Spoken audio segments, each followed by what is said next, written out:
thank you very much, Dr. Anurag and Dr. Majumdar and Professor B. Sinha and other distinguished faculty at IIT. It's indeed a great pleasure and privilege and honor for me to be invited to give this keynote address at the Tribes Conference that is being held at IIT.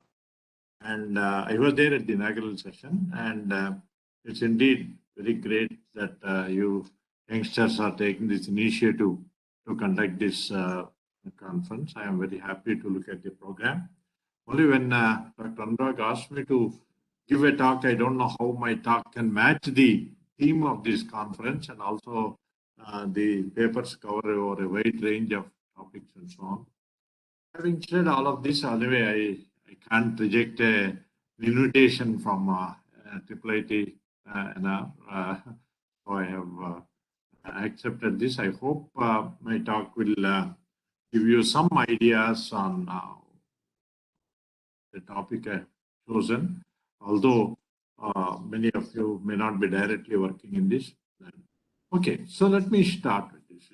And I think before I begin, can I ask the organizers to tell me how long is the time I have, so that I can organize my presentation accordingly.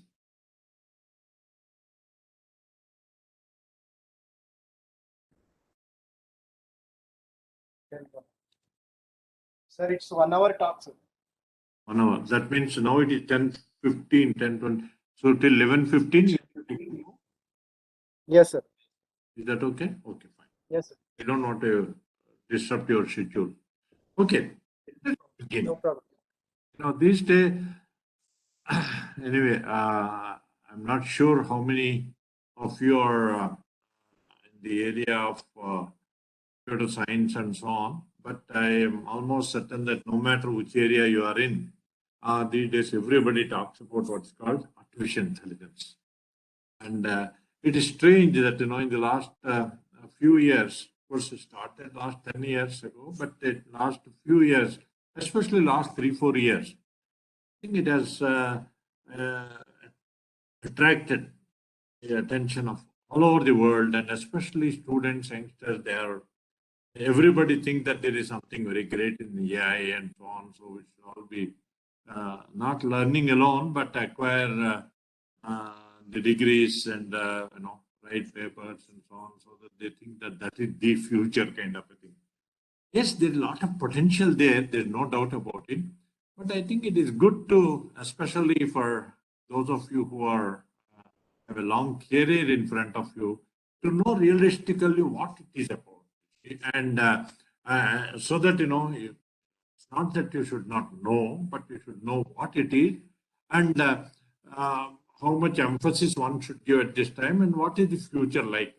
Although I'm not a great expert in this area myself, but one thing is I have seen this over the past 6 decades. I think since I was a faculty in 1960s, so the AI also started from 1950s and so on, and I've been following this, and also had a privilege of working with the top AI scientists in the world at Carnegie Mellon, although I may not have done anything directly in that. So what I propose to talk about in the next 45-50 minutes is the following: that try to give the scope of AI, not what you hear currently, but what it is or it is supposed to be, and so that you can draw your own conclusions on its utility and so on. While it is very, very important, but one should not be carried away by the hype. At the same time, one should not also think that there is nothing in that kind of it. There are two extreme cases here bad. We are all scientists, engineers, learners, so we should keep things in a proper perspective. That's why I have chosen this topic of talking about what is called the science, engineering, and technology components or aspects of artificial intelligence. So the artificial intelligence that we talk about today is a very narrow-minded approach to the field.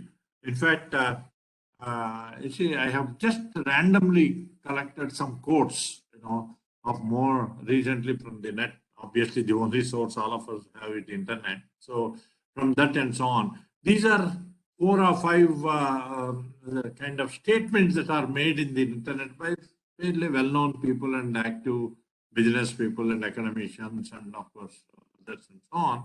And these are 4 or 5 of a few hundred such, uh, no, I don't want to use the word definition, but such explanation of AI. If you go and ask somebody what is AI, you don't know what to talk about, what to say about it. You see? And so it is very confusing, even for people like me, although I taught this course 45 years ago for a couple of years. And but the AI I taught had nothing to do with the AI we are talking. And I would like to, of course, I don't have time to read all of this, and I don't want also to read. I just want to give you a glimpse of the variability, variety, and the confusion of this use of terminology AI. Even today, nobody knows how to say what is AI. Ask 2 people at random, and then no, they will not agree even 20% of what you say. And whenever they agree and use the terms, they don't know why they are using the terms. You may say, why am I saying this? This is the experience that I have, with experience I have interacted with several people and so on. Just as a one of these, all these are very latest. In fact, last few months I have collected this, just to show the variability, variety, confusion, and of this use of this term artificial intelligence. I'll just read the last one. Artificial intelligence is a type of technology that mimics the human thought, empowering machines to act on their own and to perform functions similar to human intelligence, such as the ability to perceive, learn, reason, and act. If you ask somebody to give in the first course of AI that you are taking, let's say if you are a faculty, and they ask them to tell what is AI, they have to only mug up the statement, otherwise they can't extract any meaning out of it and write it. And most of these terms that are used are very, very vague. As you can see, human thought, what do you mean by that? And similar to human intelligence, we don't even know how to define intelligence. What is human intelligence? Ability to pursue, learn, reason, act. None of these are very crisp and clear statements that one can articulate. Each one has a, so that is the problem we are currently facing. So I think this is what it is. And then what I propose to do is, depending on the time that I have, I will run through the evolution of this concept of AI for the past 60, 70, 65, 70 years kind of a thing. And as I told you, I was a student in 1950s when in a college, and when this term AI was coined and so on. And I went through all of this and at least keep reading some scientific and non-scientific articles on this and so on. So, and I collected some thoughts. All of you may not agree with all of this, but I have, since I have seen, experienced a few of this, I thought I will convey this to you. The most important thing, this is just an outline of my talk. What I just want to give you a background or origin of AI and tell what is science. Actually, all of us should know it started as a science in 1950s, and evolved as an engineering, and then now settled as technology. That is the way it goes on. And what do you mean by this science? What do you mean by this engineering? What do you mean by this technology? What we are going to discuss briefly in the next 45 minutes or so. And so I would like to give you a brief background like this, and then talk about what are the significant aspects of engineering. In fact, that is when almost 4 or 5 decades are spent on what are various aspects of engineering of AI, which none of us talk about in the current AI. So that is why the current AI is called is mostly technology oriented or driven. So what are the significant aspects of technology of AI? That's what I'm going. And then in the so-called AI, the word I is there in that. In fact, you will always be thinking, at least the general public, you may not think because you're all already studying engineering or faculty, doing research and so on. You may not be so naive as the general public. But you can't ask the public to be as intelligent as you are. And so they will, the moment you say, yeah, I'm designing a machine which will do the job of a human being and so on, they have intelligent, super intelligent, they are more intelligent, all these statements they catch randomly. And so they think that what we are doing in AI has all of this. Unfortunately, there are many, most features of the so-called intelligence, which is a human attribute, cannot be realized in the technology of AI. Cannot be and will never be. See, that is what I want to do, highlight toward the end of my talk, to say the intelligence is a human attribute and it has certain factors, features which can never be realized by a machine. Never. No matter what, how powerful you have, how much money you want to dump and so on. Even people like rich people can say, oh, I will spend $1 billion, even $1 trillion to make something as a human being. It's almost like asking uh, something, an object like table, chair to speak or something, or to put life in a dead thing and things like that. And at the same time, then why are we talking about it? There are fantastic things that can be done with the current concept of technology-driven AI and the real eye of a human intelligence. In fact, there should be a beautiful match between these so that you can achieve nice things which are useful for the society, not for the technology, not for the destruction of the world, but for society. That is important. Okay? And so that is what I want to highlight. Actually, that is the theme of my talk. And so next I will show you the. Let us just read the. Let me read this particular, just because this has nothing to do with AI and so on. But what is important to note here is that, sorry, this particular slide, I was planning to give some other slide, but anyway, this particular slide gives the origin of this. But before this, I wanted to say something that the technology-driven AI is based mostly on the power of the computing. And it has nothing to do with the philosophy of intelligence. So whereas AI itself in 1956, that means almost 6.5 decades ago, it started with the idea, read the ones that if you can see, not the entire thing, but what is marked in red there. See, to proceed, basically AI started as a science. AI started as a science. What do you mean by science? A science is nothing but understanding a natural phenomena and try to explain that understanding in some manner, either by words or by writing or by simulating and demonstrating and so on. That is science. And at least that is the meaning of science that I want you to keep it during this talk anyway, otherwise. So it started in 1956 as a science. What do you mean by science? You read that red marked sentence kind of a thing, which is what they proposed in 1956, led by John McCarthy. All of them are mathematicians, very great mathematicians. And so to proceed on the basis of the conjecture that every aspect of learning or any other feature of intelligence in principle can be so precisely described that a machine can be made to simulate it. What is the wording carefully? That means there is an if there. That means, and the conjecture there. The conjecture is that every aspect of learning and intelligence in principle can be so precisely described. Obviously, they know that it can never be done. Okay? Obviously, it cannot be done also. You see, if I ask you to tell me how are you able to listen, how are you getting the message and so on, you have no way of articulating it clearly. And in fact, why I am saying that is, if no two people can give the same answer, even if you are making an attempt to do it and so on. That is the beauty of intelligence or a human behavior and so on.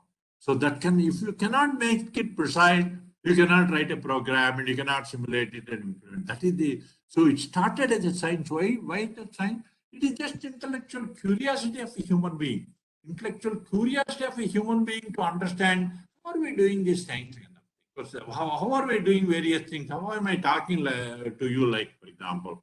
Or how am I able to count the number of people? How am I able to figure out various things that come in my way when I drive a car or a scooter or whatever it is. These are all human activities. You have no way to articulate them precisely. In fact, we ourselves don't know why we are doing it, kind of a thing. See? So that is the beauty of the human way of and the human way of intelligence, and that also is reflected in learning. Although we have misused that word learning through use of machine learning, so many other links and so on, human learning is entirely a different ballgame altogether. It has nothing to do with the learning that you are talking. I don't have time to explain that. I need at least a couple of lectures to talk about human learning versus machine learning, but let us leave it at that. So I am here, you have to only understand that learning and intelligence are human attributes. And if ever we can understand them precisely, then of course it can be simulated. And obviously meaning that that learning, understanding that is the science part of it. And that goes on for generations. There is no way that we can understand in any limited time and so on. This is the way it started. So started as science, and then it evolved over the last 60 years. What just before this talk, I prepared quite a set of slides and thinking that I will go through those slides in this. I will do that, but then not in a proportionate way, giving each importance to each other. I thought I will just spend, in fact, strictly speaking, this slide is enough for me to talk for about 4 or 5 hours. That is enough, only one slide. And so that is what I am trying to say through that is we need to understand the evolution. Although at the back of our mind, there is what's called AI, as proposed by John McCarthy and others. And notice when they proposed in 1956, there are no great machines either. There are only some batch machines, powerful computers like IBM and so on, and they were using it mostly for numerical computing, weather prediction and so on. That's what happened. But the intellectual curiosity of a human being is not that it started at that time in 50s. In fact, even earlier, 40s, 30s and so on. Maybe the most recorded information about human inquisitiveness is around 1940s and so on. You see, people are trying to understand the so-called biological neural network. Biological neural network is all of us what we have inside our brain. You see, and they are trying to understand how is it, what is it. Of course, they said that it has some neurons and interconnections and so on. So that is when people like Hebb and others came up with a law trying to see that how is it that learning is done through this. What is the feature in this biological neuron? That's why he came up with what's called Hebb's law and so on. Actually, it was at that time they were trying to see, can we understand the basic neuronal element in the biological neural network? There are 100 billion neurons in our human brain. And but even one neuron, what is its basic function and can we simulate it? That is where neuron models also started coming in 1940s and so on. Learning and models of neurons. So it is all intellectual curiosity, nothing to do with the machine, nothing to do with any other, just trying to understand. That is the science part of it, you see. And what I have noted in this, written in this slide, observe carefully, whatever is written in black is mostly technology, not technology, the simulation of the biological system. That is understanding of the biological system. See? And what is written in the red is the actions of the biological system. Actions of the biological system. Whereas in the what I have written roughly in the black is the understanding the biological system itself. See? And so you have to distinguish these two very. So that is why it is called in the 40s neuron and learning law for biological network and things like that. But again, in 50s, as I told you already, understanding of this, understanding of the learning and intelligence. If you know how to understand and come up with a sequence of steps, you can also simulate kind of a thing. That is what happened in 50s. That is where the term AI also was coined. In fact, you should remember throughout, AI has nothing to do with I. AI is AI, that's all. Just as computer science has nothing to do with computer. Science. Computer science has nothing to do with science, you see. And data science has nothing to do with science. You see, you also always have to create some catchy words and so on. That is exactly what they are. You see. And so notice that in 50 that I already mentioned why this AI word was, it is basically understanding of the learning and intelligence. Simulation is only incidental. And it was never intended to build a machine, intelligent machine, and so on, because at least the technology at that time was such that we cannot also build the node. But then, it is, I will skip the black part of it, that is the evolution of neural network. Maybe I will come towards the somewhere in the middle. So what happened was, you have this computing, of course, is going on, and there are computers, digital computers especially, are getting more powerful. So they are mostly used for numerical computing around 50s and so on. And what is numerical computing? There's nothing like 10, 5, 6 and so on a computer. None of those. All that it has is two states, on and off. On and off, and that you by for convenience, you mark it as 1 and 0 and kind of way. 1 and 0 has no numerical meaning. You see, all of you, at least students, if there are, they should know that bit that you talk about, the bit, BIT, bit, everybody thinks that it is an abbreviation of binary digit. It's wrong. You see, and I have given this question or asked this question to several people or several years, and all of them said it is a binary digit, and it is a wrong answer. It has nothing to do with the binary digit. It is this 1 and 0 is only a indication of the symbolic notation for the two states of a system. In this case, of course, transistor or whatever circuit. So, since it is, and it is the manipulation or movement of these ones and zeros is what causes numerical computing. Okay? And that is what you are using for addition, multiplication, and so on. And even today, computer simply means manipulation of it. So somebody came up in 60s. Okay, if it is only interpretation of the manipulation of this binary bits, let us say, these ones and zeros, then why can't I manipulate, interpret the manipulation as a logic? Why cannot I create an interpretation which resembles a logic that human beings use? Because the moment you use the word logic, it becomes human attribute already. All of us are supposed to be using logic and so on. So it was the symbolic manipulation of interpretation of this computing movement of the bits in the computer is what's called the logic, and that is where, as I told you, the action of the human being. That is what is termed as AI. In fact, so that is one first application of AI. And that is when engineering started.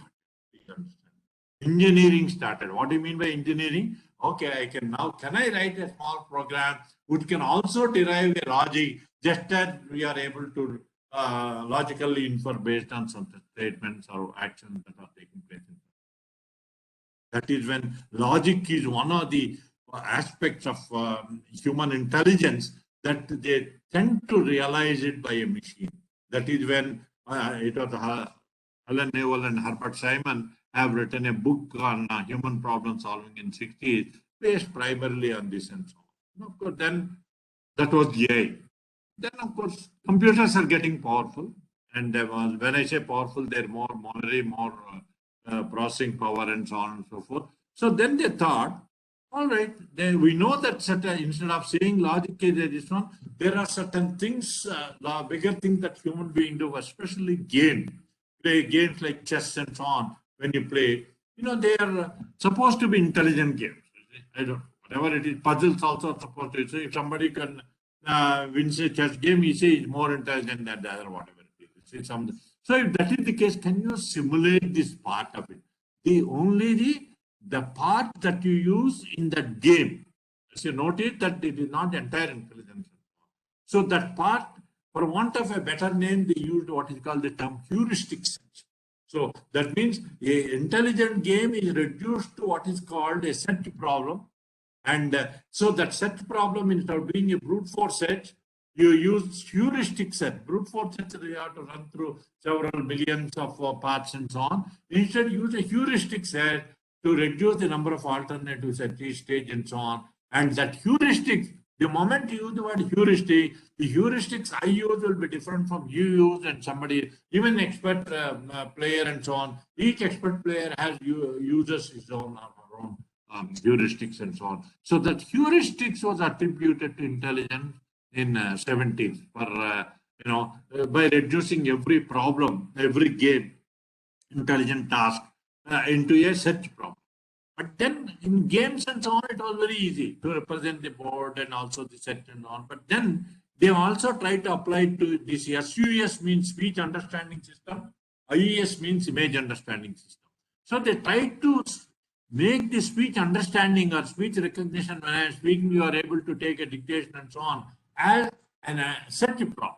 So they reduce this image understanding means I come to your hall, let us say, and I can count all the number of chairs there, a number of people sitting there. That is an image understanding. You see, you didn't give me that question. I have posed the question myself and answered it. That is image understanding. That is the human way of doing it. So how do you capture this? You see, so that means reduce this problem to a search problem and then heuristics it. That is how it has been done. And they have been very successful in 70s to do that. But then something has happened here. You see, so the reduction of a practical problem like that into a search problem, you see, itself the intelligent part is done in reducing the problem into a search problem. So heuristics is only a minor part in intelligence. The major part of intelligence is already done by a human being in this, which was not greatly realized in the when they realized the game playing situations. Okay? So that is where, but then it is also occurred to people at that time, you cannot reduce all practical problems, even speech and image, you cannot reduce them into a such problem and so on. It takes a lot of effort from a human being to do it, and even if you do it, it is not complete, inadequate and so on. That is where in 80s, a new approach people have starting with Japanese especially. They were, Japanese wanted to do something different from the rest of the world kind of a thing. So they use what is, so in solving any problem, for example, a human being is supposed to do what is called some knowledge without defining what knowledge is. Some knowledge they are going to use to solve a problem. So knowledge-based expert systems. So knowledge and knowledge-based expert systems are termed as AI in the 80s. And there were systems built around to displaying that expert system behavior and so on. For this required what is called the collecting the knowledge. That means there are what are called the knowledge workers. They go to the experts, a medical expert or legal expert or income tax expert, whoever it is, and then ask them some questions, and whatever response they give, they call it as a knowledge and so on. Very soon, within few years, people, although it was riding very high in early 80s, about 5-6 years, almost 90% of the scientific community, not scientific, even public also, everybody should talk about expert systems, knowledge-based systems. You have to get a job. Otherwise, no. In fact, nobody will look for it. And what happened is in mid 80s, around 86, 87, they said, what is all this going on here? How can you acquire knowledge from somebody? I can't, So, obviously, by just asking a question, somebody giving something, you cannot call it as a knowledge. There is lot more which you cannot even articulate, although you use it in problem solving and so on.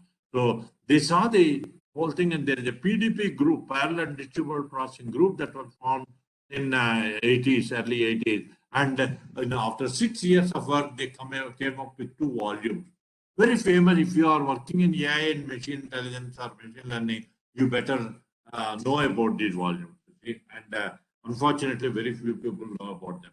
PDP, that is the one that triggered all the developments subsequently in the last 35 years. And PDP volume, parallel distributed volume, basically, after we can talk about it for any length of time, that is basically the cognitive behavior of a human being, cognitive tasks of a human being. Can you realize them in a machine by a program?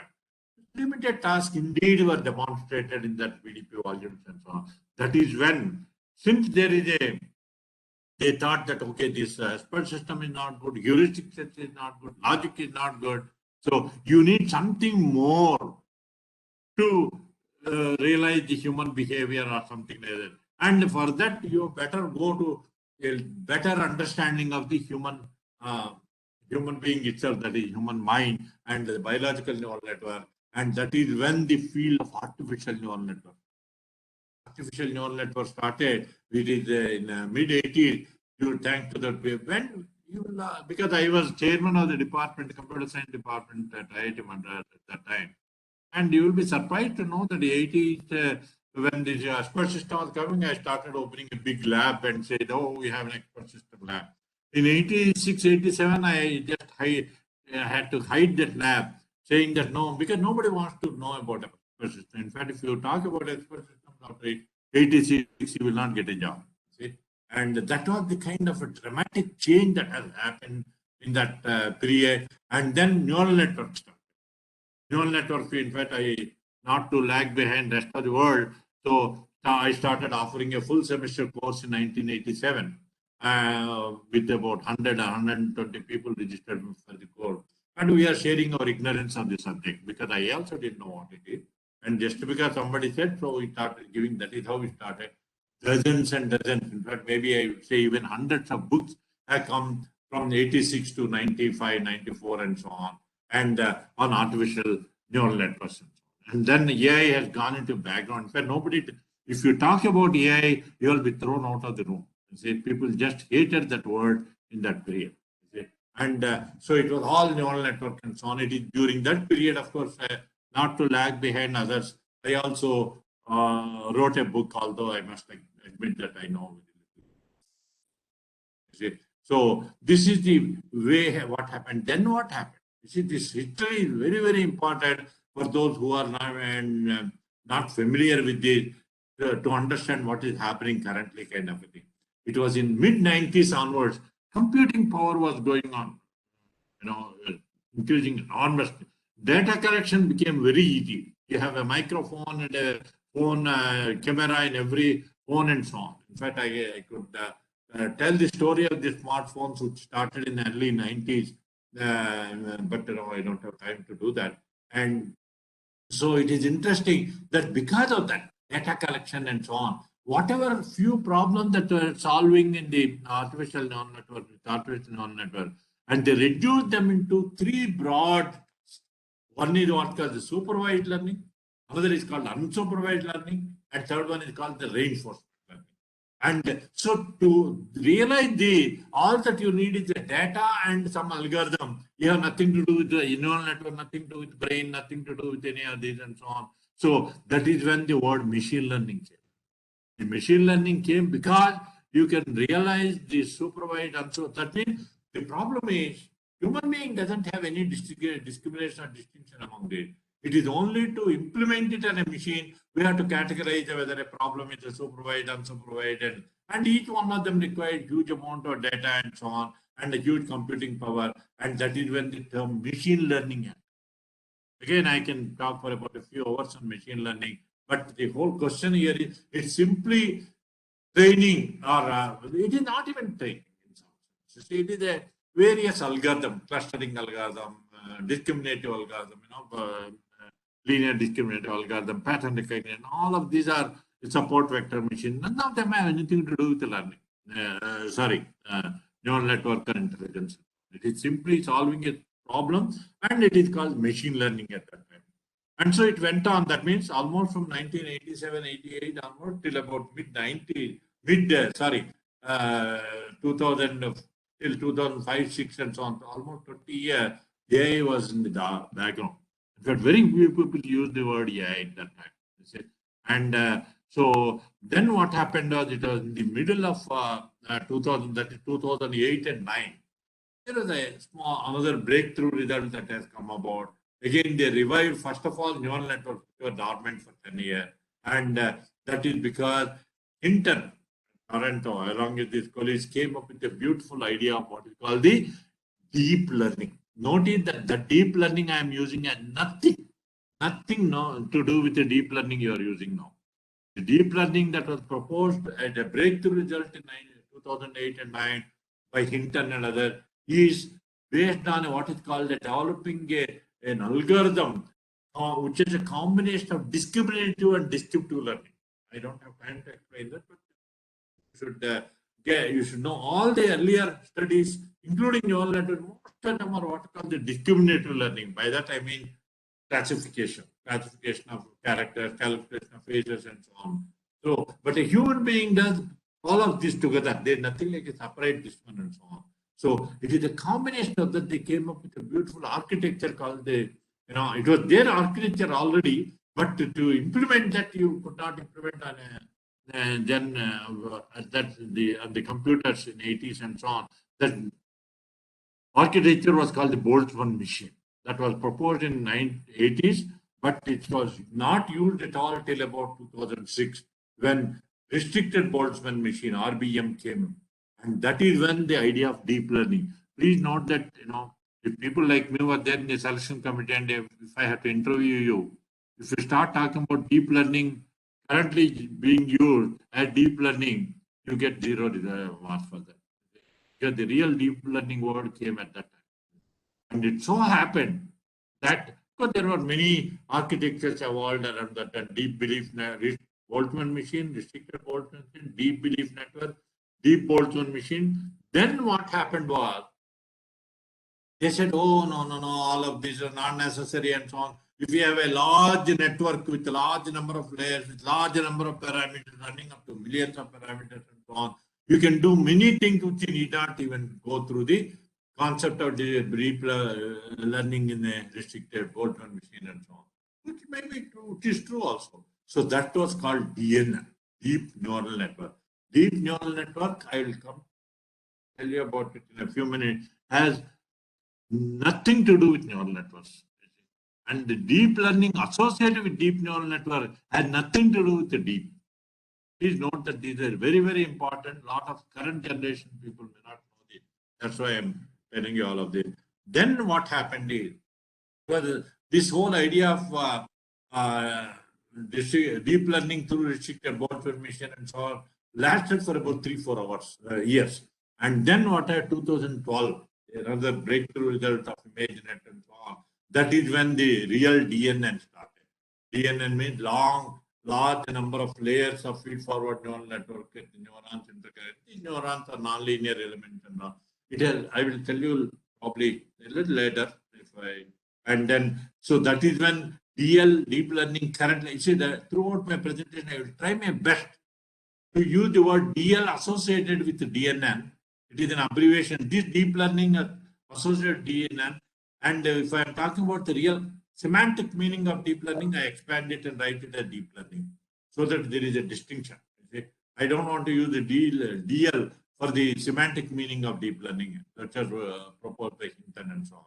So it is almost about 9 years ago it started, and then it started the fields of it is that is very powerful. It's a very powerful computational nonlinear model consisting of millions of parameters, and you need to adjust the parameters to solve most of the problems that are solved by them are a supervised learning problem. That means you need to give an input and output, and it requires huge amount of data. Huge amount of data is available, and the computing power is available to train the millions of parameters, and hence, it is giving fantastic results, obviously giving, but provided this is possible. So that is when, and whatever that machine is doing, you call it, of course, yes. If you ask some powerful machine, if you ask me to run with a car, I cannot run. Obviously, car will win. Likewise, if you provide a machine that kind of a computing power and data, it will always show some prediction values which are significantly superior to what a human being does. But a human being never uses that data. Suppose I will give you 1,000 or 10,000 books for you to read because you were complaining till yesterday that you didn't have material to read and so on. Can you read all of them? You cannot. So that is the difference. So there is a different way of doing it. And but unfortunately, whatever it is doing, we call it as AI. So that is why these terms have come up, and also AI and the superset, and then whatever is being done with the computer and data and so on. And then machine learning is a subset of that, which you do that. Deep learning this is how it is being propagated these days. You see, if you fortunately, I don't give any more lectures or courses on this. If I had to give a course, I'll just hate to give these courses. because these are all meaningless words. They have no meaning at all. Somebody says machine learning is a part of AI and so on, because you don't know the word of machine learning and you don't know the meaning of AI. But they are important. Please note that we are not condemning that.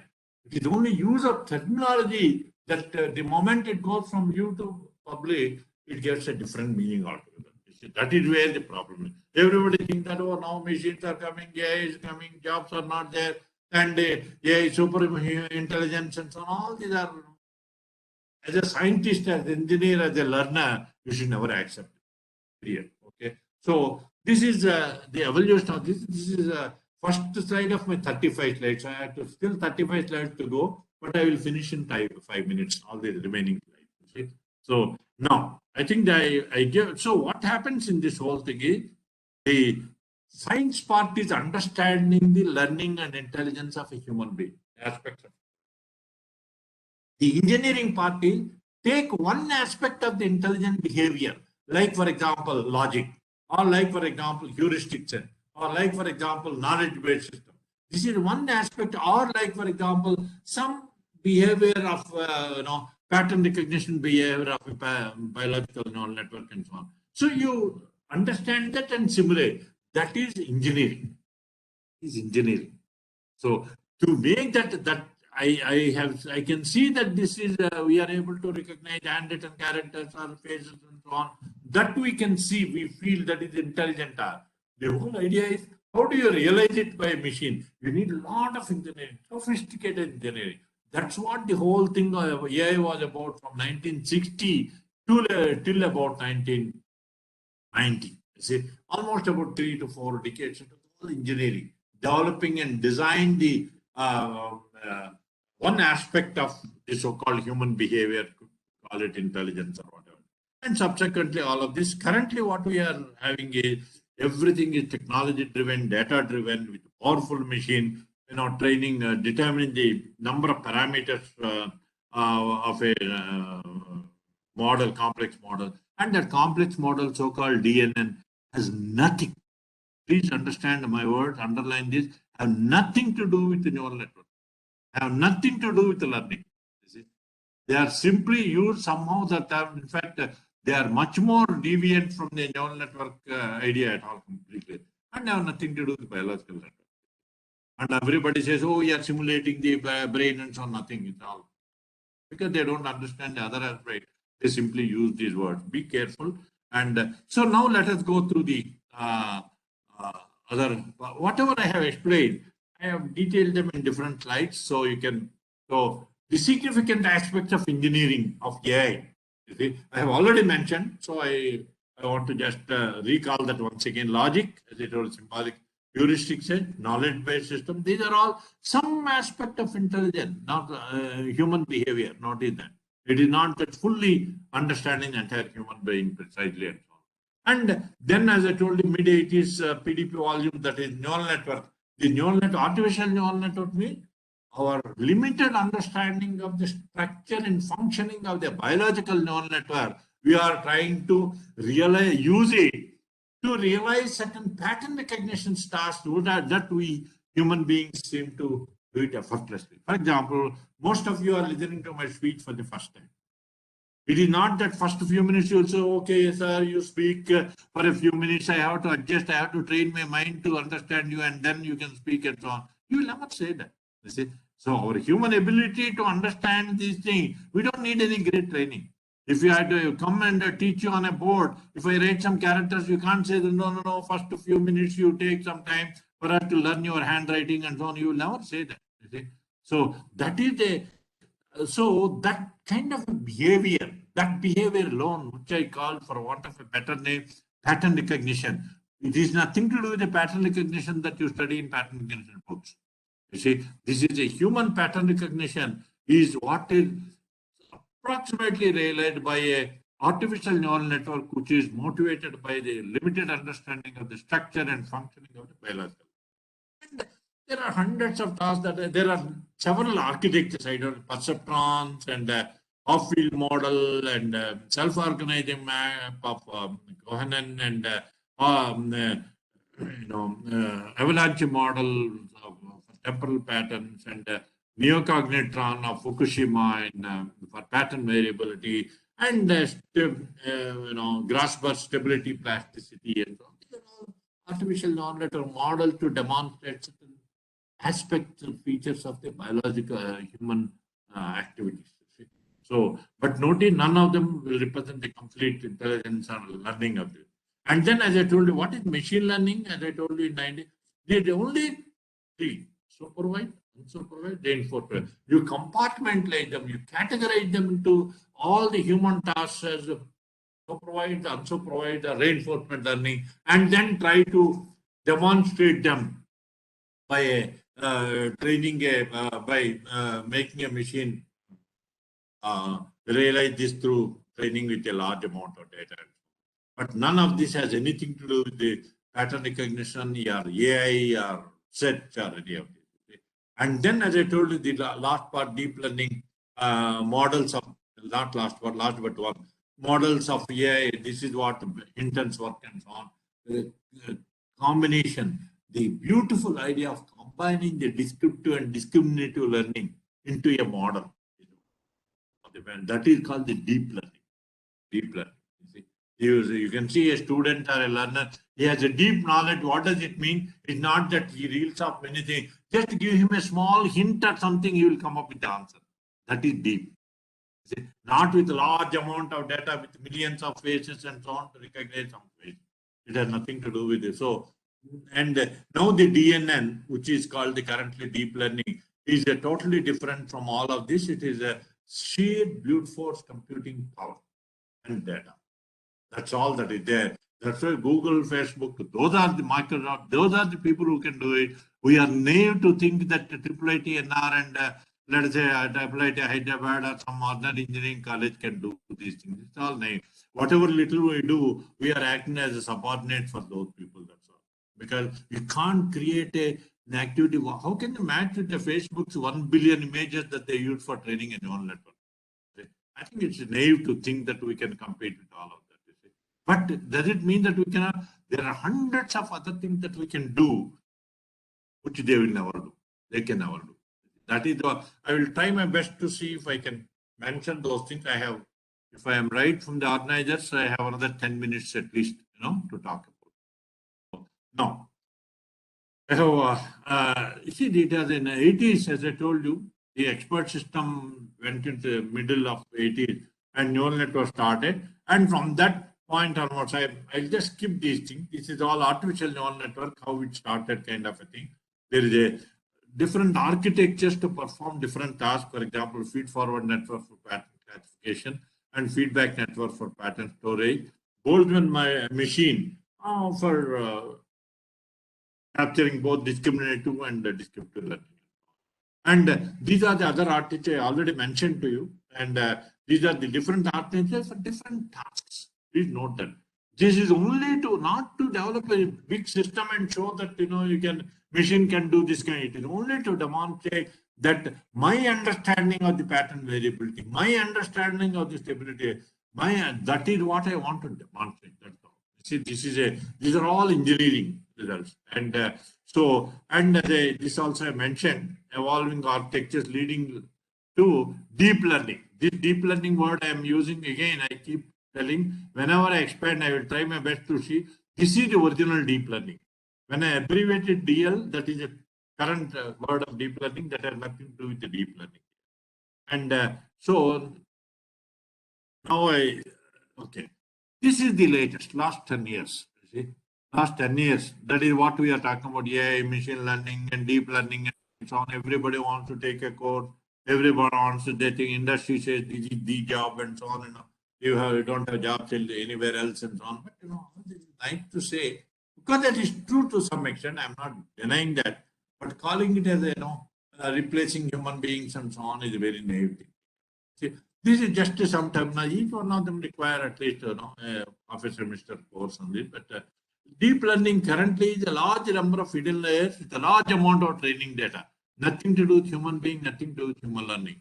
And convolutional neural, you have some structure architectures of deep neural networks, that is convolutional neural network, autoencoders, recurrent neural networks, long and short-term memory, and generative adversarial network. Okay, about 5 or 6 such model is all that is being used. In fact, you don't have to understand anything. In fact, many people who use them also don't understand anyway.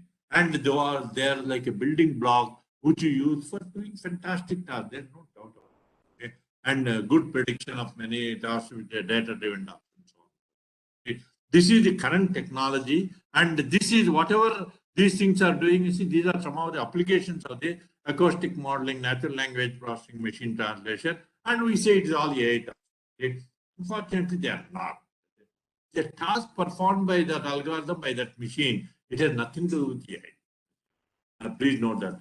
Or nothing to do with I in AI. Let me put it that. And so the because the technology is simply DNN and deep learning and so on. And what are the some aspects of the technology of AI that we are talking about? The AI that we are talking about currently is the technology driven AI. And what are the some aspects of that? Deep learning through neural network, DL, I should say, through DNN. And the component of deep neural networks, I already mentioned, convolutional neural networks and all. And technology consists of, that's what they say. I don't say. I'm just summarizing what people public says. AI, machine learning, DL, all through DNN. That is what is called the technology of AI. And it is unfortunate that because of this, that led to, you can see the different discussion.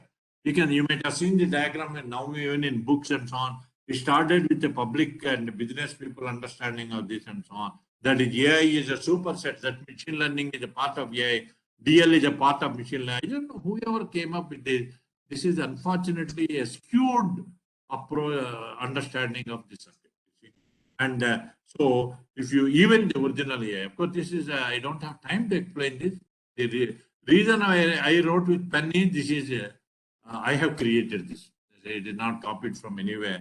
So this is just to give you an idea of the public perception of this AI, machine learning, deep learning is all of them are same. They think that, oh, some intelligent machines are coming and so on. You can design machines with adjunct super intelligent superhuman beings like that, but all, public understanding, because for them they know different. But, for business and journalists and so on, to propagate, to make a big hype about it and so on, this is what they say. AI is a superset of machine learning, superset. I don't know how this has ever come at all. And if you know the meaning of all of this, you get highly disillusioned with it. And so if you are academics and researchers, which most of you are, you can see that is why, while you can't deny that because you need funds from them, or you also need a public exposure. But otherwise, all right, I know doing machine learning, but it's only part of AI, but it has nothing to do, like that DL is not sort of, this is what all of us think as academic. But of course, some more serious guys, maybe our older people like me, for example, our perception is even different. You see, and especially so this is what this AI has nothing to do with machine learning, has nothing to do with the DL. And it is interesting. And among all of these, while we are talking about this term, what we forgot as a human being is human learning and human intelligence. We even left that long back. We never even think about it anymore, because we are without our day doesn't begin with begins only with a smartphone. Probably ends also. It will never end because smartphone is in our bed anyway. So we live with that. So we stop thinking about human way of doing it, human learning and human intelligence. It's unfortunate. And so I will. There are many other things which I thought I will tell, but I will skip those things due to lack of time. But just to summarize what I have said so far, understanding human being, the moment you say it is a pattern processing machine, by pattern I mean not the pattern of a pattern recognition. In a pattern recognition that you read in a books, there is no pattern. Please understand. There is absolutely no pattern in a pattern recognition. The moment you say pattern of a human, pattern is a term that is used by human beings. It has nothing to do with it. You don't have to be an expert in pattern recognition to talk about it. I see a pattern in your face. I see a pattern in an object. I see a pattern somewhere in your walking and so on. That is the pattern. Understand that is the human ability. See, and so understand the pattern processing ability of human being, and that is science. That is okay. And engineering, the development and tools and techniques for this understanding, and that is where the development of neural network and application of tools, that is DNA and data driven and so on. This is the technology part of it. So there is a science component, engineering component, and technology component of AI. That is what we should know, and all these are important. Please note that though I am saying this is not important, this is important. No, we need, but we should know that AI has all these. It is not just whatever you do with the technology, AI, and so on, which is the current perception of AI. And so, just I will take a few points. Why am I saying that the technology-driven AI is, doesn't have? In fact, it doesn't have intelligence. It will never have intelligence. Please note that. But we are stuck with that AI, so we better stick to it. You see that, but don't give too much importance to the I component of that. That is, it is only A component you have to see. Now, the important, I don't have time to explain all of this. The 2 or 3 points we'll see what is missing in this. Selective attention is a fantastic human ability. What do you mean by selective attention? When you are listening to me now, it is not that every sound that I utter you capture only the meaning. In fact, if you start trying to make out every word sound I am producing, you can never make out a message. You still don't understand that? You can understand when you read a newspaper in the morning. I hope some of you read newspapers still. So, a newspaper, first of all, not a small on a mobile and so on. Newspaper with that big sheet and number of pages and so on. How do you read that? The tens of thousands of words. You don't start reading every word of it or every character of it. If you ever happen to do that, you will never get the message. That is a beautiful selective property, attention property of a human being. We do it all the time for survival in this world. And each one of us have a different way of doing the selective attention. That is one of the fantastic human ability, intelligence component of this. And there are many others. I think I don't have time to explain. Of course, another one very important is local and global interaction for pattern information. And also, as a human being, please note that this is we keep saying, in fact, a lot of people, even now I get telephone calls, emails and so on, saying that, oh, we have a great software which helps in teaching and so on and so forth. No, it is wrong. Teaching can never done by a software and technology tools. The moment you use the technology tools, slides and so on, you have destroyed the teaching. Please note that. Because teaching is a high-dimensional presentation of a concept. That's why in a class or somebody, when teacher, it's not just he speaks like a robot or something like that. Uses all his vocal gestures and long, mispronunciations, everything. And also he reacts to the audience, both verbally as well as facial. All that is part of it. And that kind of a thing can never be done by a technology. In fact, the slide presentation destroys your ability to understand. In fact, if I had shown all these 35 slides in equal proportion, you would not have got the message. But for when I went only on one slide about half an hour, your understanding is far better. And this is and the so-called divide and conquer paradigm of computer science. Divide and conquer. For human being, divide and conquer destroys the intelligence.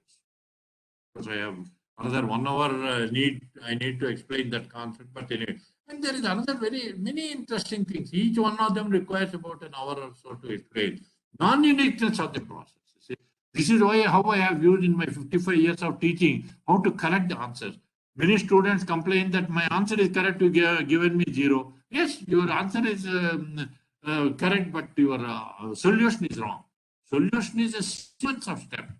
Somewhere somebody makes a mistake, he must have made at least another mistake to get the right answer.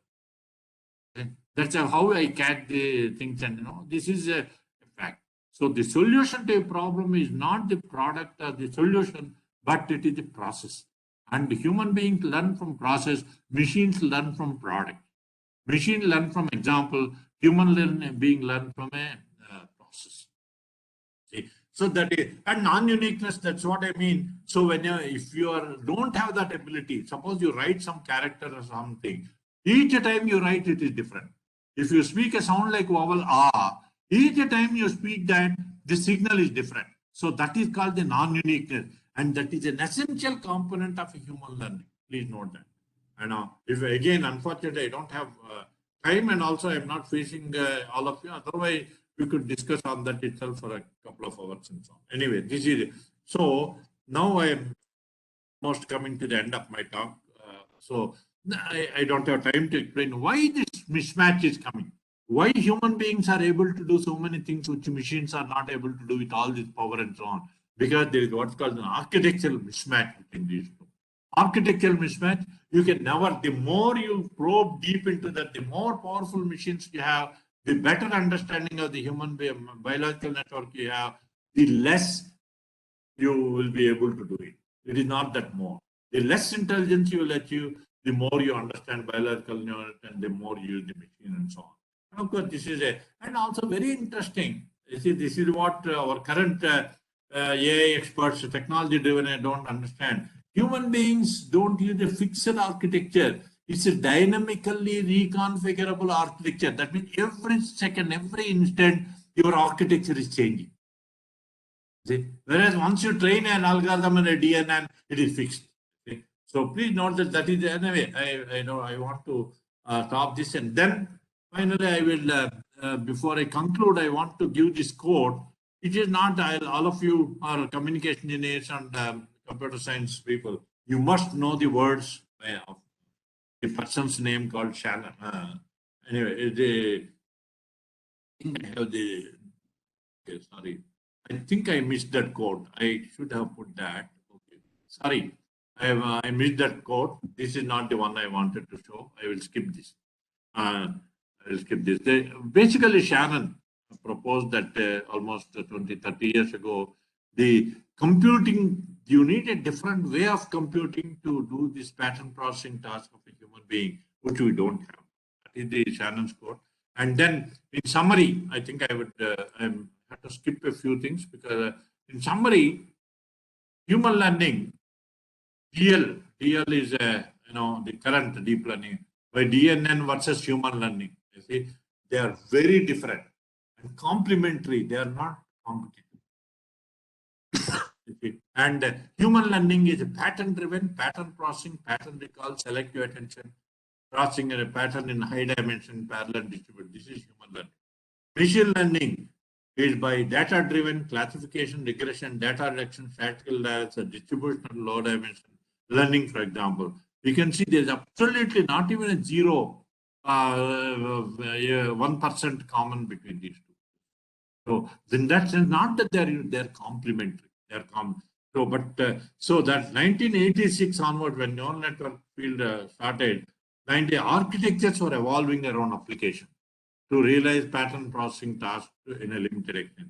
In 2006 onwards, applications are evolving around the architecture that is DNN and so on. This is what is happening. In summary, I will just give you a conclusions. I think I will just mention on. See, technology is bound to change. Technology by that time in computing power, whatever it is, your smartphones, everything, data handling and so on.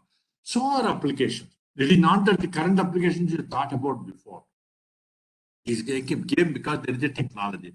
And so technology changes, so the applications also will change. So we should learn to adapt to change for survival. You see, all of your students, let us say 20, 30, 40 and so on. You have 25, 30, 40 years career in front of you over. You see, and you have to learn and ability to throw it as well. You see, you can't learn to live with the skill or technique that you learn today. And most important for people like us or for you people, you can eliminate me because I'm not that active. You should not call everything that we do with technology AI. That is where the public perception gets wrong. Okay? And PNN I mentioned already. And most important, because this conference is also linked to society and so on, we should be very careful. We should examine the side effects of this technology. If some of you can type Google AI and carbon emission, you will see number of articles, what happens and so on. We don't even realize its implication. You see?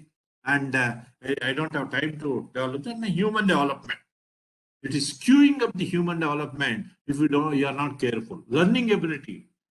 You may not like my word saying because all of you may be already part of most of these things and so on. The learning ability of the students in a class has gone down by several dB in the last 20 years. 30 years. What they learned 20, 25 years ago, they cannot learn today. And I can take any number of hours to explain this point with examples and so on. In fact, there is an article from Israel just today. I read it. If you want, I can pass it on to Anurag Singh and you can pass it on to you people to see why I am saying what I am saying here. And so some recent alerts, these are collected in the last couple of weeks' time, and there are many more like this are coming, but AI has the potential to weaken people's capacity to make even ordinary judgments. And atrophying our imagination, the so-called deepfake technology using the generative adversarial network, we think it is a great thing that is happening. But unfortunately, it will destabilize the very idea of historical events. The deepfake technology. That means somebody dead person, let's say a century ago, you are asking him to speak kind of a thing, or you are making a speak using generative adversarial networks and so on. But you get it wrong. You had some imagination. Let us say you have some imagination like Lama Krishna or whatever they create and all. Now, if somebody speaks like that, it destabilizes your idea of historical event. We don't realize it, but it can screw up that. And this is all these are quotes. They are not my statements. You see, and more recent one, just about last couple of weeks. AI systems will push the pace of combat to a point where machine actions surpass the cognitive and physical abilities of human decision makers to control or even comprehend events. This is from a US military report. You see, and so these are some of the things that we have to keep in mind when we learn this. And some points to point out, this is my list, you see. And don't laugh at this, but just take it in the right spirit. And we are strange. We live in a very strange world where we enjoy Bharatanatyam being performed by a robot and a robotic dance performed by a human being. I don't know why. You see, you can just see most of the time in the music concert, if human being does like this, you are happy. You see, and on the other hand, if a robot does a Bharatanatyam like this, you think, I don't know. It's a very strange human way of thinking. And we want machine to be endowed with intelligence. We want to build intelligent machines. And the whole government, everybody skill. Skill India. Skill India, I don't understand at all. It is humans with skill. Humans should be intelligent and machines should be skills. But we want it the other way. I don't understand at all. I am making this point because you have a society, betterment of a society term in your conference. You see, another very unfortunate thing that happens, at least in in many countries like ours, that we think others' problem, what Google says is our problem also.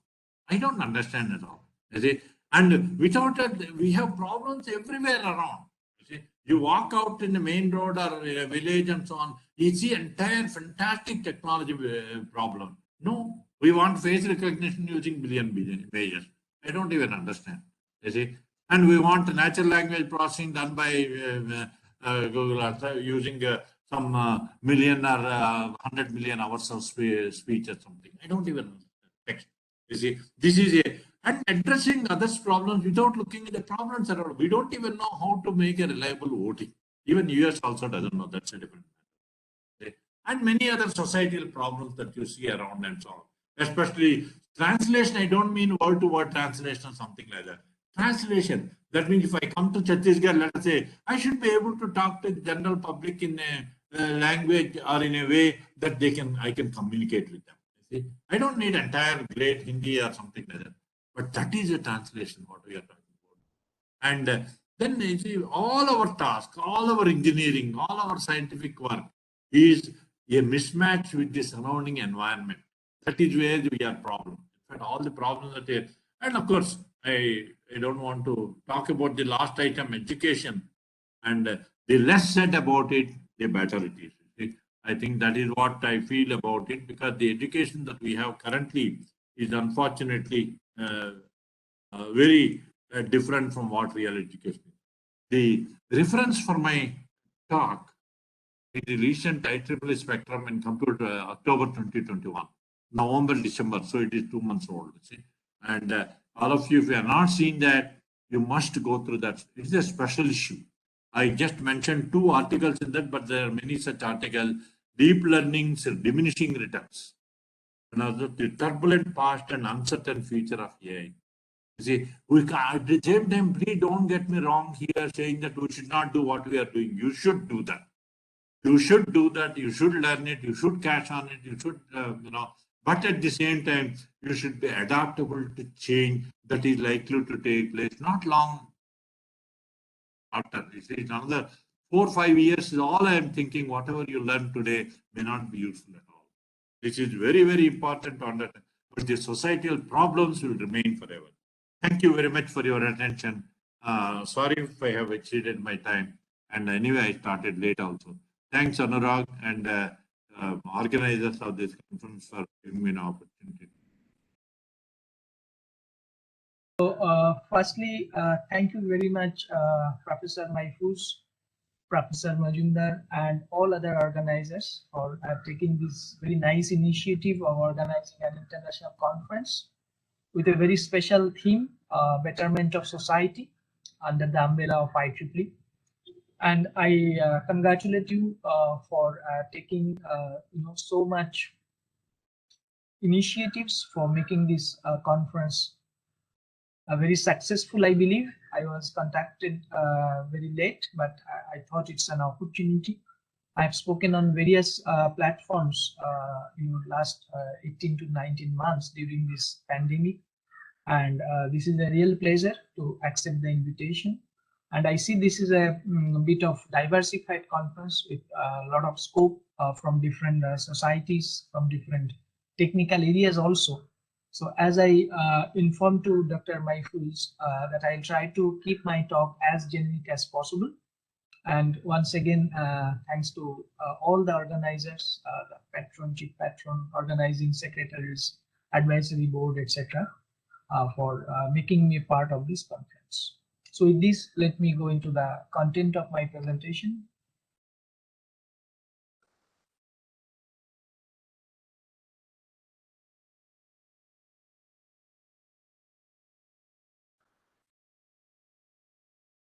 So do you see the screen?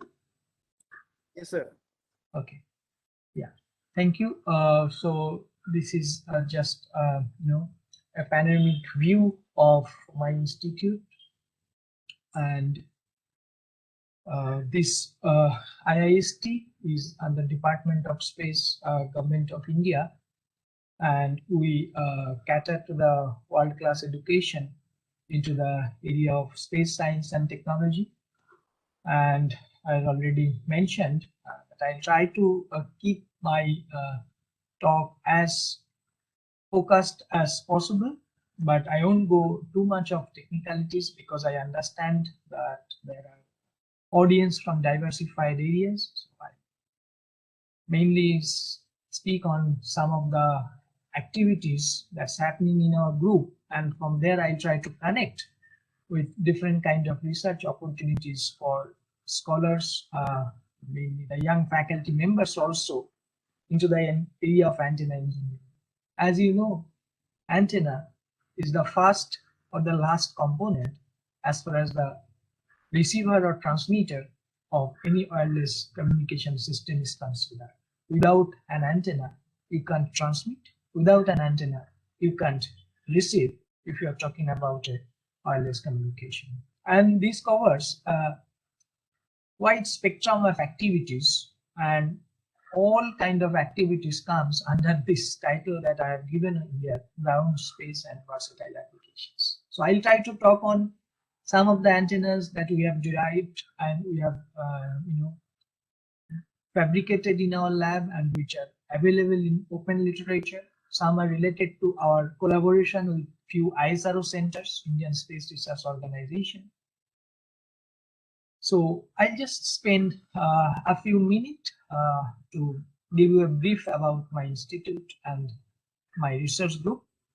Our institute is a relatively new institute. We started our journey in 2007 with a vision of producing quality human resources in the area of space science and technology, and also serving the government of India's space sector, especially the Indian Space Research Organization. And one of the founder father was Dr. Kalam, and this institute was established in 2007.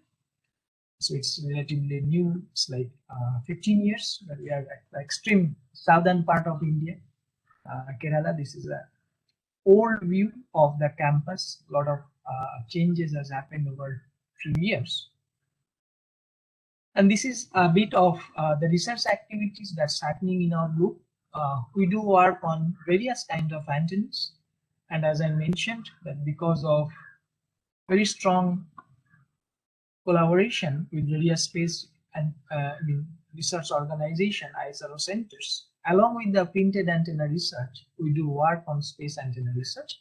The third component, which is millimeter wave and terahertz antenna systems and wireless power transfer systems, is a relatively new field that we have started over last few years. So we have significantly contributed into the design of various kind of printed antennas.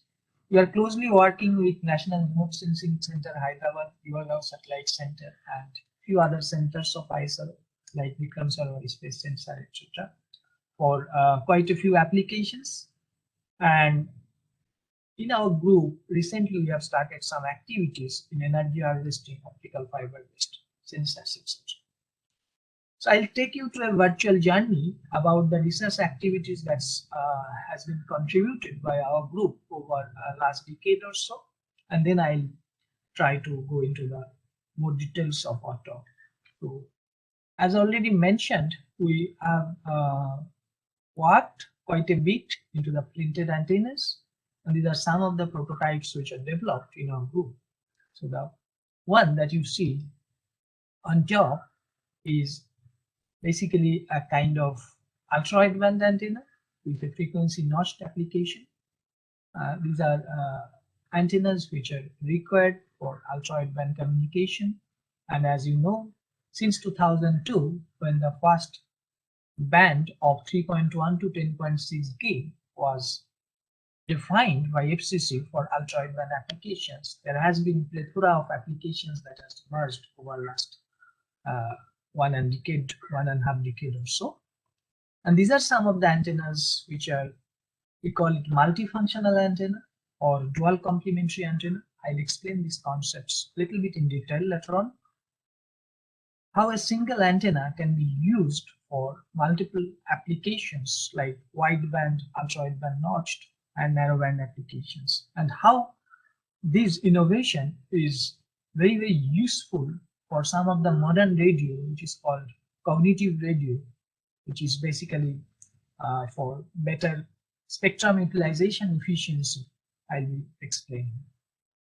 We do have a very strong rapport with Vikram Sarwari Space Center, and we have developed some antennas for a few applications, and these are some designs which has been collaborated with NIST, National Institute of Interdisciplinary Science and Technology, which is basically a CSI lab sitting at Trivandrum. So we have designed some kind of dielectric resonator-based antennas for certain applications.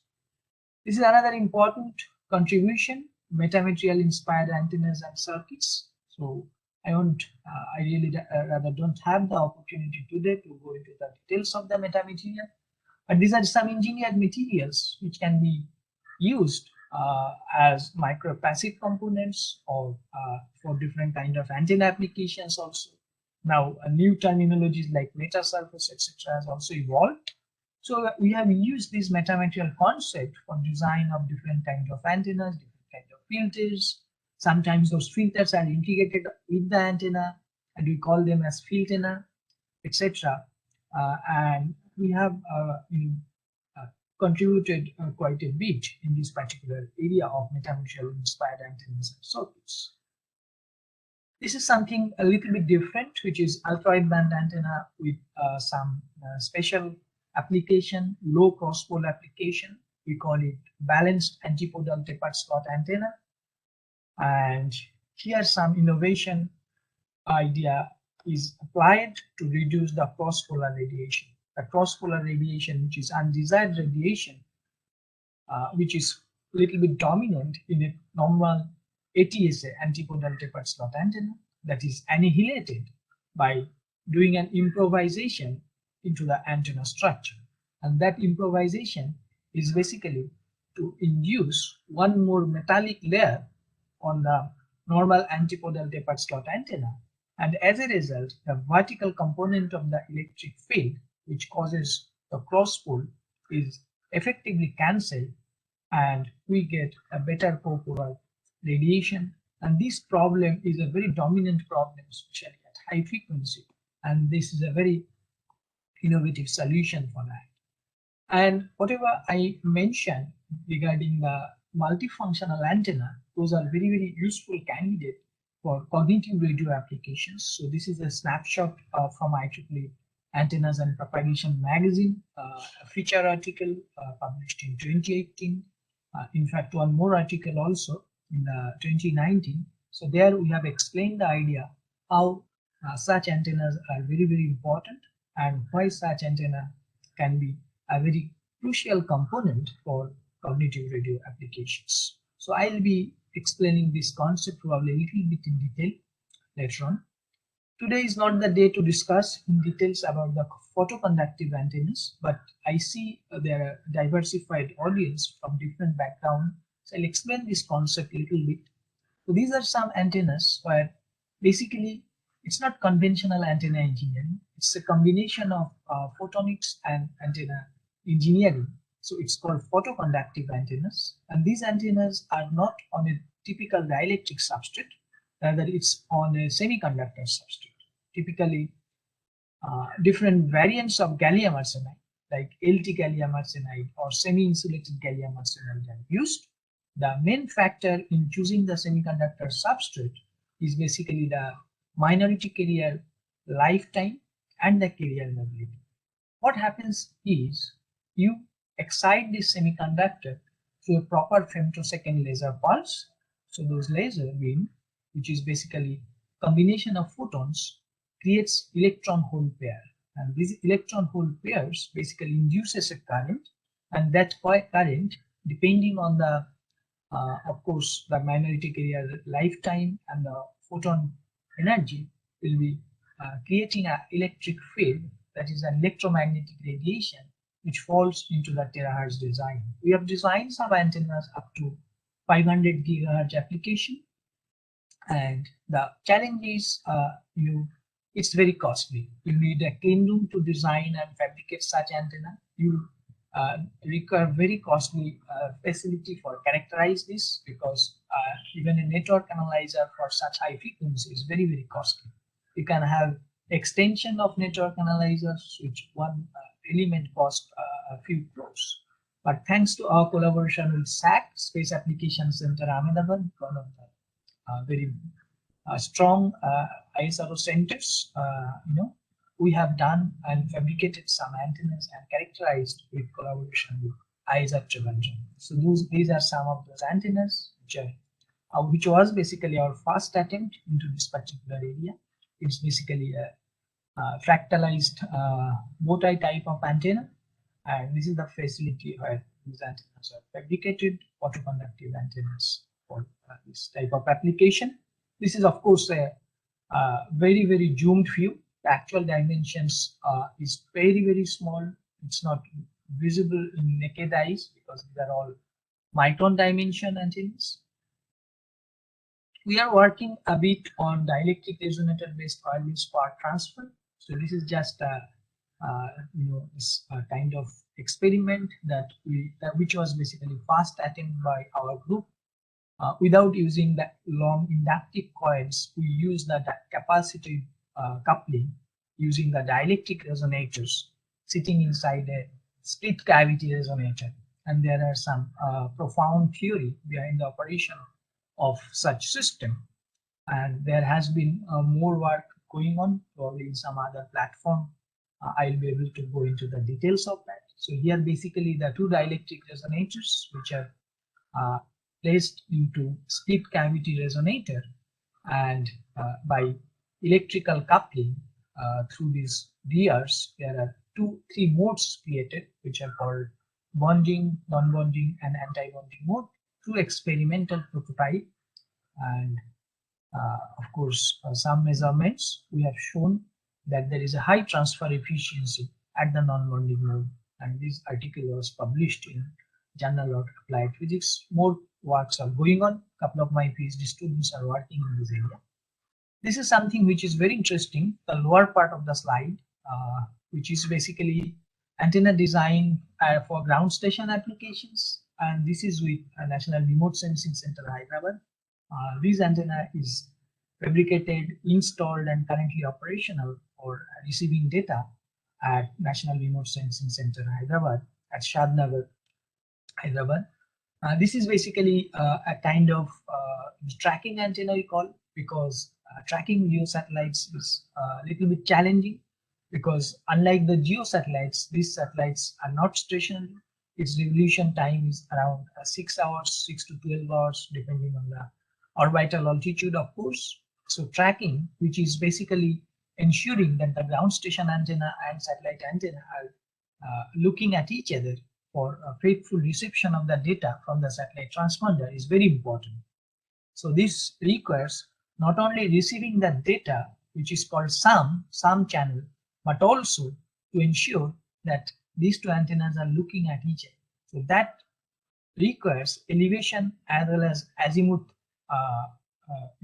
alignment. So we define errors by using two signals which are A minus B, which gives the elevation error, and azimuth error, which is C minus D. So these A, B, C, D are basically the signals which are received by four peripheral antenna or antenna systems which are placed on the four circumferential area of a typical horn antenna. So here this is a X-band horn, and these are the septum. You can say these are auxiliary horns which are basically giving the error signals. So this is something which you'll get in very detailed in our recent publication in IEEE Antennas and Wireless Propagation Letters.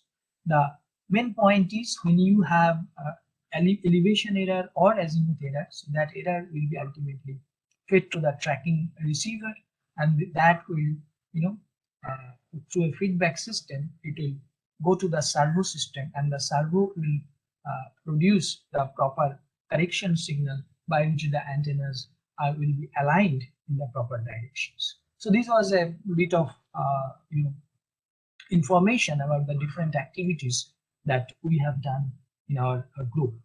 So now coming to the today's content, so I'll be covering mainly 2-3 areas. One is some of our contribution to the cognitive radio applications. I preferred this particular area because I know there are people from communication, there are from signal processing and other areas in this conference. So probably this would be interesting for everyone. And after that, I'll be talking a little bit on antennas for nanosatellite applications, etc. So this is something which is very important. For next 15 slides or so, whatever I'll be covering are mainly from our contribution, which are available in the IEEE Transactions magazine. And recently we have come up with a book with, named Multifunctional Ultra-Wideband Antennas, Trend Techniques and Applications, authored by myself and Professor Siddiqui and Professor Yahya Antad, who is currently the Antenna Propagation Society President at Royal Military College of Canada.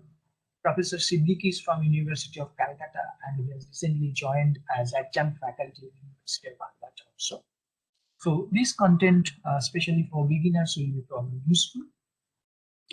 So this is something which is a very, very important journey for antenna engineers.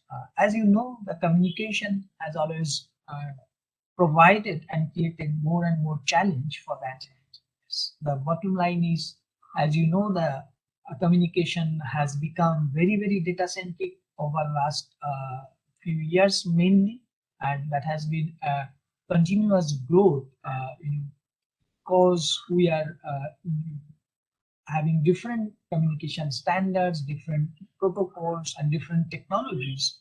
And today is not the day of amplitude modulated radio or FM radio. Rather, today is the day of Internet of Things. Today is the day of live streaming, real-time video streaming, etc.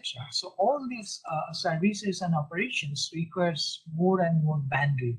And when you say bandwidth, then we need to have proper antennas to transmit or receive signals electromagnetically for catering to such high data rate applications. So this is something which is very, very important.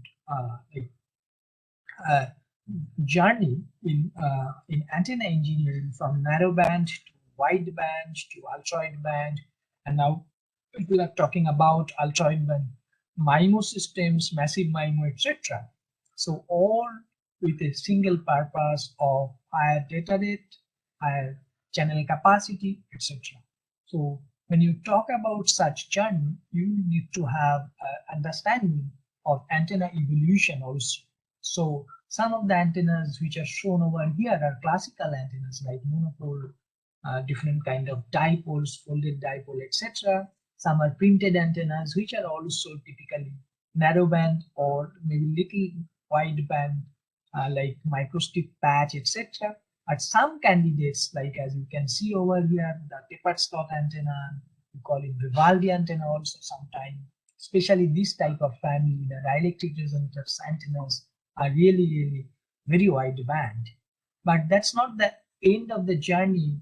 It has become more challenging and complicated recently because of the new ideas where we not only need to have ultra-wideband communication, but we need to ensure that the spectrum holes which are not in use by the primary user are allocated or relinquished for use for the secondary users. So such concept has been recently introduced, and that's the technology, or that's the science behind the development of cognitive radio technology.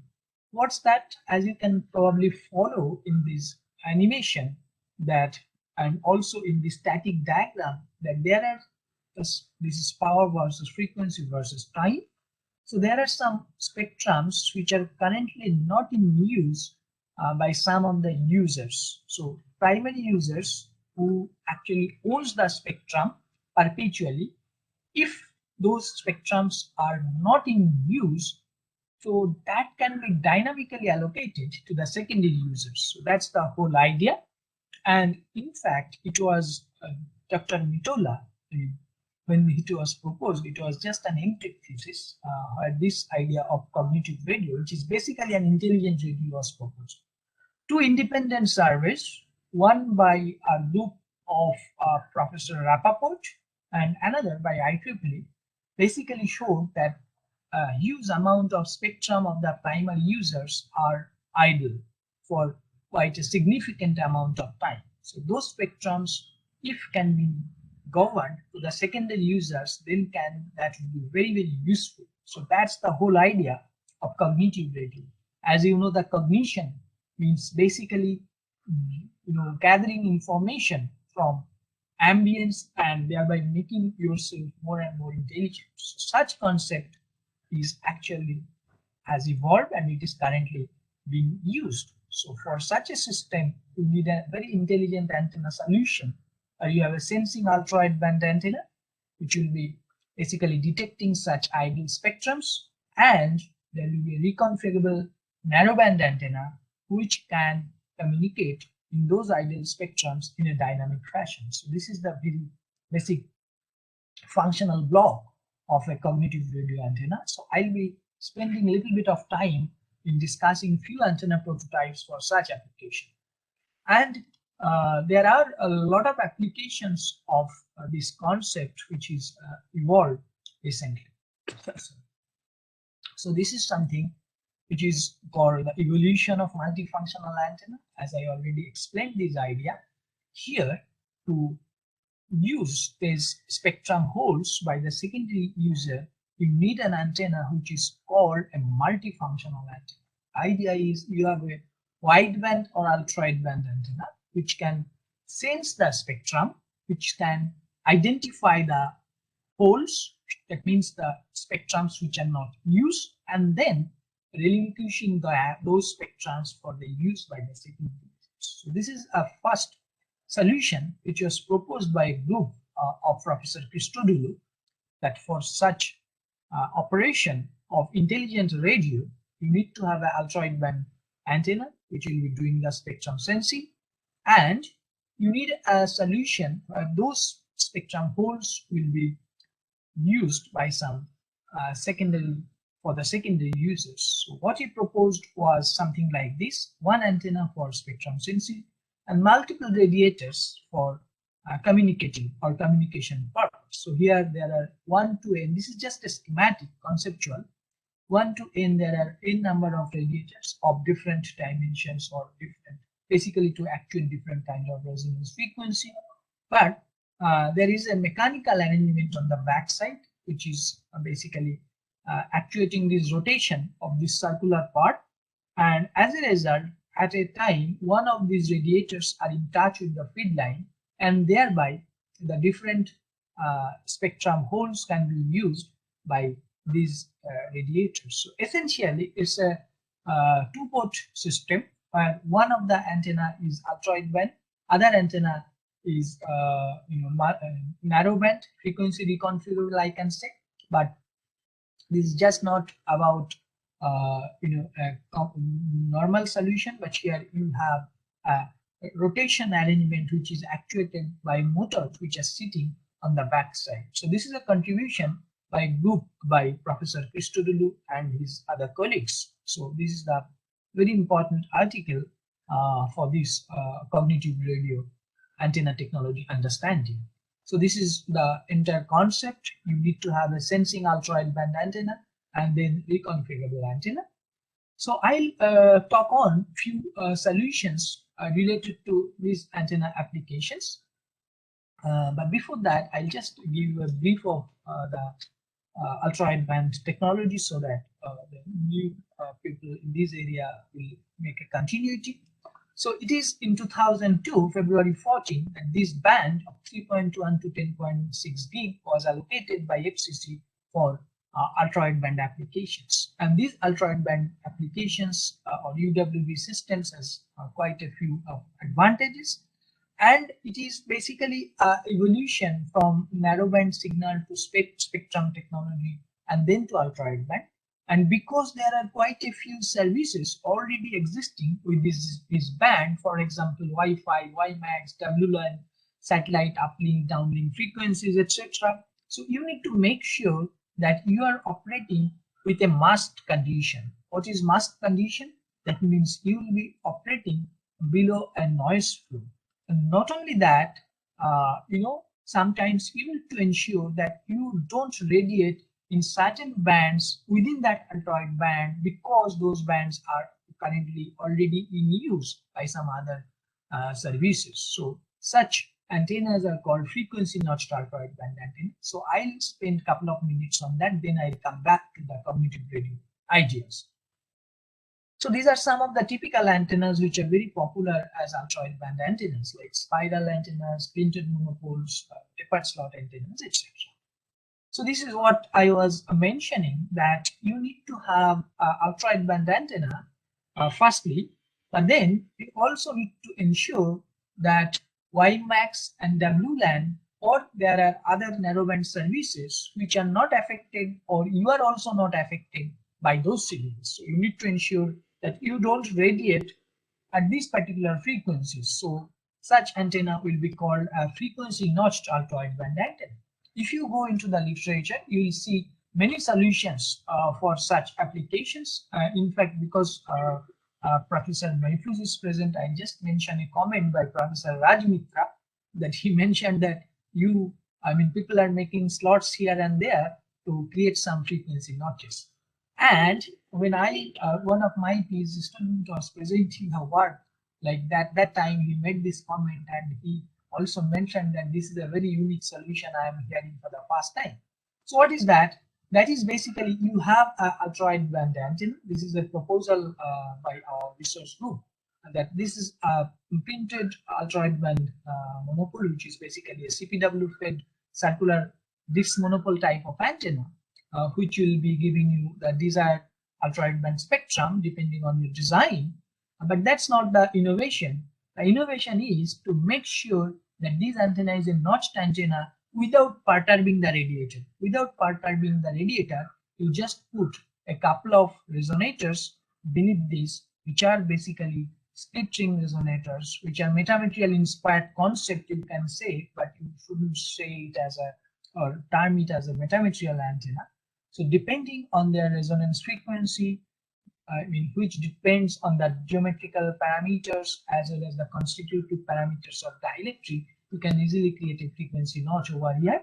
The beauty is it is scalable, the design is radiator independent, and it can be tailored for any substrate or any operational frequency, because the design of the radiator and design of these resonators, where some rigorous analytical concepts and theories are involved, are independent of each other.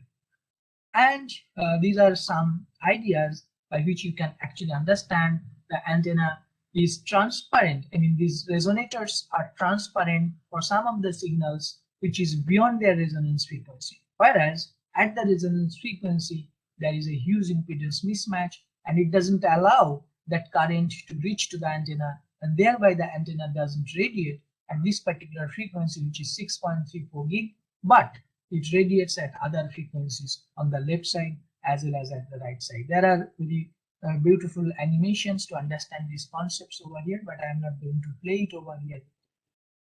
Probably complicated for virtual mode. So this is something which is probably you can follow. The left side is without SRR and the right side with SRR. With SRR, there is a sudden non-radiation by the antenna, that because of the presence of the strong magnetic resonance thanks to the mechanism of the splitting resonator. And then the next milestone as far as the design of multifunctional antenna is concerned is a very unique concept that we proposed in 2015. This information is available in open literature in IEEE. A couple of articles. One is in Antenna and Wireless Propagation Letters, and another is in IEEE Transaction on Antennas and Propagation magazine, and couple of transaction and couple of magazine articles also. So basically, please look at this table. So we talked about a previous antenna, which was like configuration B, and you have a frequency notched ultra-wideband operation. And now, when you put a couple of switches on the field line between the signal and ground here on the CPW section of the antenna, you can actually control the switch through some voltage, or it can be any RF switch. It can be pin diode, it can be MEMS, etc. Initially we did with a copper switch. Later on we established the concept with RF switches like pin diodes. So the idea is, when these switches are on, this antenna, which was an ultra-wideband notched antenna, is converted into narrowband antenna. Not only that, when the gaps of these split ring resonators are closed, the previous ultra-wideband response is revoked. So this is the fabricated prototype. This is the schematic of the thing, and the whole principle of the antenna is summarized in this table. So currently you have configuration A, B, C. Configuration A, where the switches are on, is narrowband. Configuration B, where the switches are off, is frequency notched ultra-wideband.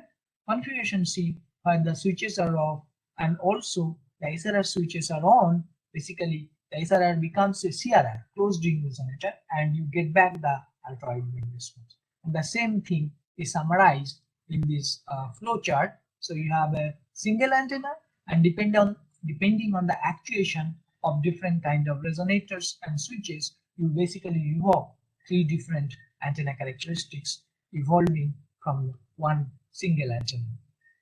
And when you see the performance of this antenna, a single antenna providing 3 antenna responses like ultra-wideband, frequency notched ultra-wideband as well as narrowband, the first thing that came in our mind was the cognitive radio, because the cognitive radio, which is basically an intelligent radio, as I explained, requires exactly this kind of antennas. Unlike the proposal of Professor Christodoulou, this particular case requires just only one antenna and switches, etc., to mimic the multifunctional operation. So the structure that I showed over here, so that was fabricated, measured, and reported, and this is a proof of concept. Basically, you see from the same antenna the S11 response of complementary nature. In one case, it is a frequency notched ultra-wideband antenna.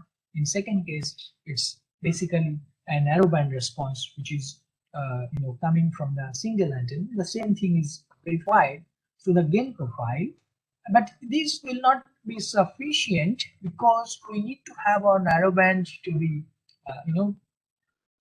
movable. That is, it has to be dynamic and reconfigured. So for that, because this band is decided by the resonance of the splitting resonator, you need to change the dimension of the resonators, and it was a conceptual proof, because once you fabricate your structure, you cannot change the dimension.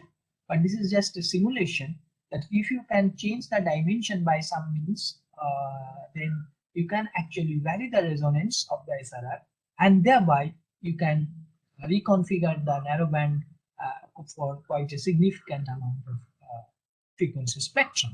And the question is, how do you actually change the dimension once you have fabricated? You cannot do it physically, but you can do it electronically. That is by using some variable mechanism like a varactor diode or some other kind of mechanism by which also you can control the resonance frequency. So we did that particular work later on, and very recently that idea is established and published also. So this is something which is first experiment in our research group at IIST, various configuration using a copper switch, using copper switches and resonators of varying dimension. At that time, we couldn't do the experiment with RF switch, so we manually turned on and turned off those switches, and we proved the very basic idea, because it was a proof of concept kind of experiment. By actuating different combinations of switch on and off, we showed these antenna can be used for multifunctional operation, that is triple notched as well as narrowband 1, narrowband 2, and narrowband 3 type of application. So this is a continuation in that particular direction, where you have a printed slotted monopole type of structure, and you have a couple of resonators of different dimension and switches also, and the two resonators are printed on the back side. Other two resonators are printed on a separate superstrate, and that superstrate can be loaded on top of these using a proper mechanism. And those switches basically you can turn on and turn off, not by this copper switch but by actual RF switch, and you can show different kind of antenna response. And this is a little bit of rigorous equivalent circuit simulation for this antenna, because to verify the concept not only electromagnetically but also using the circuit approach, we did this. Here the inter circuit shows the 50% of the structure along this particular wall, okay, where you have the basically the magnetic wall, and you have resonators in top and resonators on bottom, which are coupled through the coefficient of coupling K, and these are the equivalent circuit of the transmission line part. And you have the input termination, which is 2R0. It is 2R0 because another 2R0 is in parallel with this, so that will make it R0. And you have the antenna impedance, which is F, which is basically a function of frequency. Yeah, thank you. So this is the uniqueness of the present concept, that you can have different kind of antennas on which you can apply the same idea. So this is something which is very important. I call it a game-changing concept, because using the I already described the idea. And if you can basically, actuate the switch on and off by RF switch or RF MEMS, or in addition to that using varactor the SRR, then you can, somewhat get the response that you need for such antenna. That is the cognitive radio antenna. So this is a game-changing idea, because with the switch currently in on condition, you get a narrowband response. Now I am basically through an animation, I am showing the switch is getting on and off. Here you can see the change probably these particular areas, and as a result, the antenna response is also changing between frequency notch and narrowband response. So this is something which was using copper switch initially, but later on we did the experiment. This experiment I did with Professor Frandhofer's lab at Queen's University, Kingston. So these are the RF switches, and these are the pin, basically the pin diodes, and this is the bias T which was used for connecting the antenna. And as you can see in the next slide, the idea was further extended basically because we wanted to show that this concept is can be further extended or using multiple resonators in the superstrate of different dimensions. And one of my students did this work where he used a combination of electrical and mechanical reconfiguration to establish the concept in a more attracting fashion, where the mechanical actuation was through a small servo motor which controls the position of the superstrate, and that motor is controlled by Arduino microcontroller, and this Arduino is connected with a laptop. So this whole work was done by one of my BTech student. I was really surprised. He's working at URSC Satellite Center currently. So this is the experimental setup. This goes to the vector network analyzer, and this is the basically the rotation mechanism, and this is connected to the antenna. And this is the summary of the whole operation, that is starting from a single antenna and using the combination of electrical and mechanical actuation, which is motor and microcontroller, and a switch, which is basically the pin diodes. You can actuate tunable notch function as well as tunable narrowband function. Further, this idea has been recently extended and recently published in this year itself, that's where we have loaded some varactor diodes. Thanks to the variable capacitance of the varactor diode, now you can change the voltage, and thereby the frequency can be tuned. So you really don't need a mechanical arrangement by pin diodes for turning on and turning off the switches, by varactor diode for controlling the resonance frequency.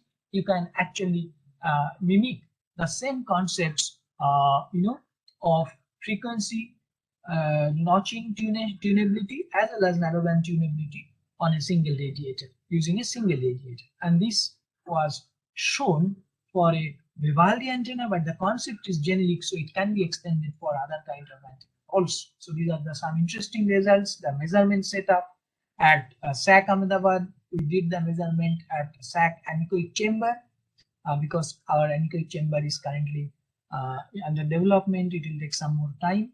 So this is the response catering to the narrowband tunability, and this is the response catering to the narrowband frequency notch tunability. So this is something which is for a different kind of application, which is for sub millimeter wave 5G applications. This work is in collaboration with RMC and IISc Bangalore.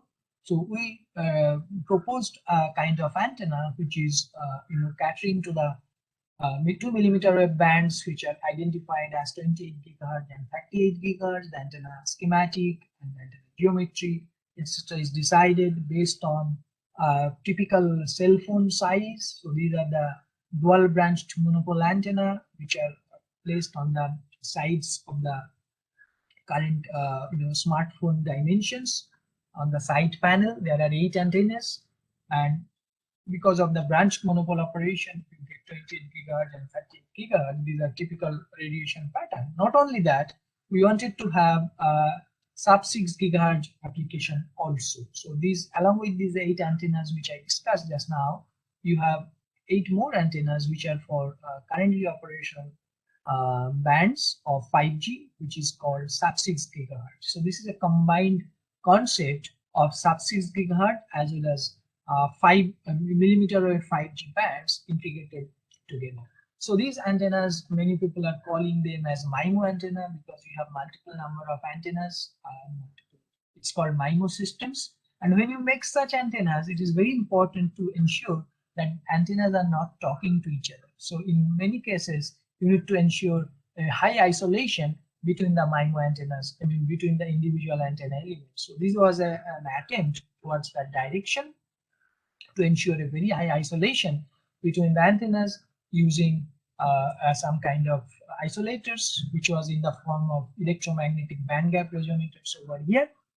And with these, I'll come to the last part of our work, which is for space antennas, which is with few prototypes developed with collaboration with few ISR centers, etc.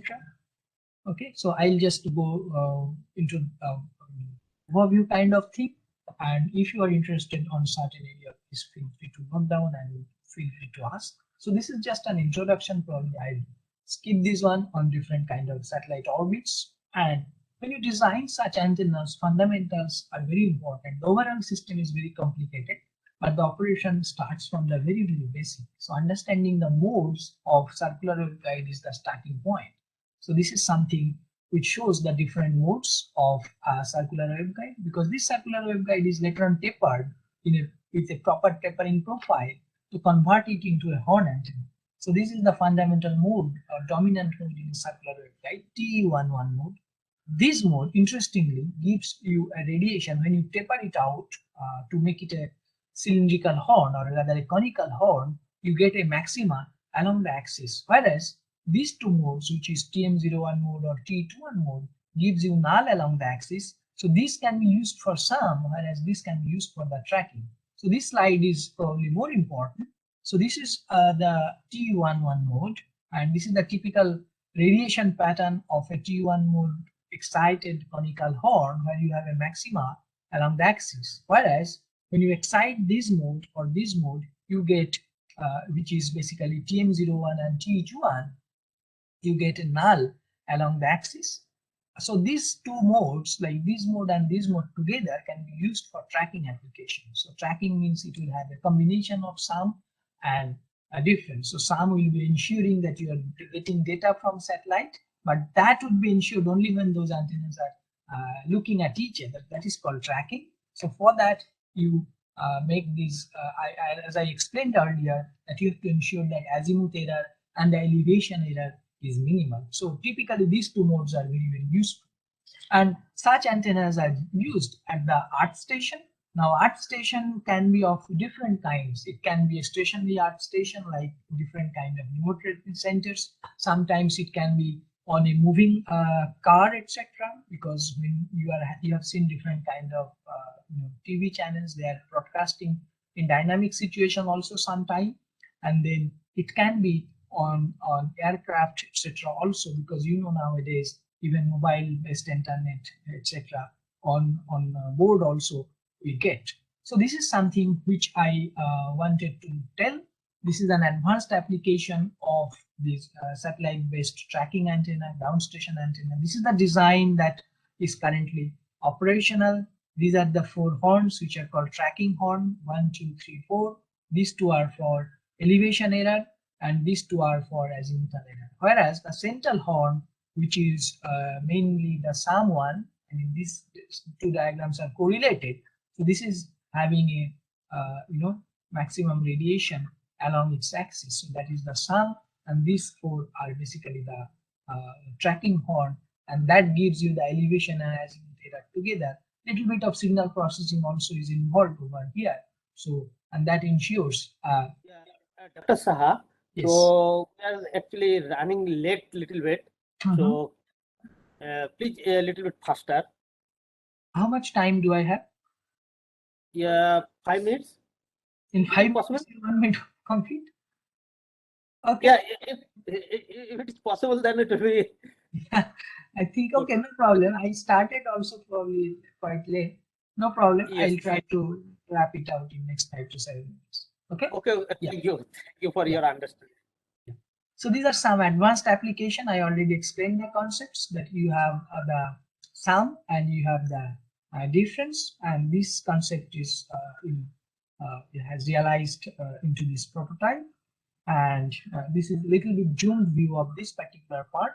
This is the sum horn, and these are the four peripheral horns which are for tracking. And this is covered with some radon material because we don't want atmospheric effects, etc. So I wanted to explain this concept a little bit in a detailed fashion, but I'll skip some of the slides.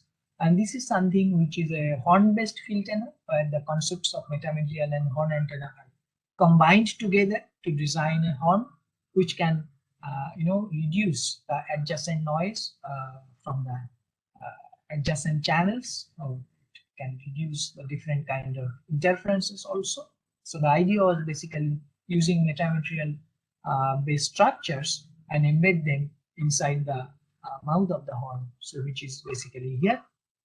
Here you put this metamaterial based filter inside the waveguide region, which is basically the non-radiating region, and then you can ensure that your undesired frequencies are not are not reaching to the antenna. So without using an additional filter section, you can actuate this. So I had, as you know, small antennas has become very, very important nowadays. It is being used for various applications, starting from healthcare to body area network, etc.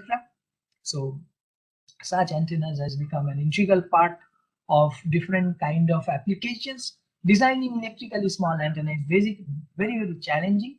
There are some inherent challenges, like we call it Chu limit, so you cannot beat the Chu limit. But recently, metamaterial inspired concepts are being used, and some other advanced concepts are also being used to design electrically as well as physically small antennas, ESA and PSA. So these are the challenges which requires a little bit of theoretical understanding also. And these small antennas are not only for body area network or different kind of smart healthcare applications. These are also integral requirement for some of the nanosatellite based antennas. So I, being a part of IIST, I thought of giving you some more information on different kind of antennas for small satellites, but I'll skip most of the slides probably. And there are a lot of challenges associated with design of small antennas. So depending on the structure, depending on the geometry, depending on the size, the design will be changing. And it is more challenging because normal electronics engineers or normal antenna engineers or RF engineers will not think the additional challenges which are required when you launch or flow something in the space. You need to have vibration test, you need to have a huge temperature fluctuation. So you have to ensure that your electronics survives in such harsh environment. So these are the additional challenges that space people must think of. So these are the typical structures of some of the small satellites. It is defined as 1 unit. So 1 unit is basically 10 by 10 by 10 centimeter. That is the basic unit of a CubeSat. And you can have 2 unit, 3 unit, or 2 into 3, that is 6 units, etc. And as you know, currently, apart from IIST, few other institutes in India are also looking into the small satellites like IIT Chennai, and there are some other universities. We have a good rapport with the University of Surrey, and then Caltech, JPL, University of Toronto also in some of these activities. So there are different kind of antennas which are required for some, starting from very basic to very advanced. So this is a very innovative but very simple design, which is called measuring tape type of antenna.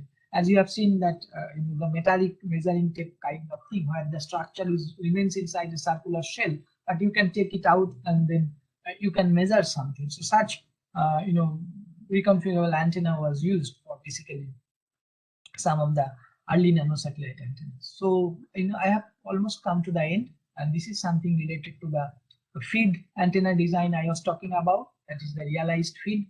And then the other design I was talking about, which is basically the CSRR loaded horn field antenna. and probably some other feeds which are also developed by collaboration. This is SK and SX feed, and one more design currently is under operational where these two ideas are combined together to design a tri-band antenna, that is SX and K band antenna simultaneously. So these are some additional informations I thought of talking to, and I'll probably skip these slides also. This is for 5G and MIMO antenna applications. Little bit of RFID, radio frequency identification, where you have basically the RFID tag and RFID reader, and you have to ensure that the reader and tag are talking to each other, and then you are receiving that data to a host or client computer. So this is something related to that. So with this, I come to the closer, like antennas and sometimes WPT or harvesting, all things are coming together for drones or unmanned aerial vehicles kind of thing. You are trying to harvest the energy, you are receiving the energy from the ground station, and for that requires ultra WPT, wireless power transfer. So that's why I said it is system engineering. It is not about antenna design. It's not about only RF circuit design. It is not about only rectifier design. All things coming together is something which is needed for many such applications. So with this, I conclude my talk, giving due acknowledgement to various students who have been part of the journey. Many of the slides that I have shown are actually contribution of my research students, my master students. Some of them are working in different places, universities and ISRO centers, etc. Some of them are higher studies. I give due acknowledgement to all my collaborators, starting from GST, CRB to some universities in India and abroad, and CRB, of course, ISROs. So that's it. Thank you very much. Probably I had to hurry up a little bit. Thank you for giving me the opportunity, and I'll be very happy to interact. But if you don't have that much of time, feel free to send the question through my email also. And some of the materials that I talked today is from this book with Taylor and Francis. Thank you very much once again.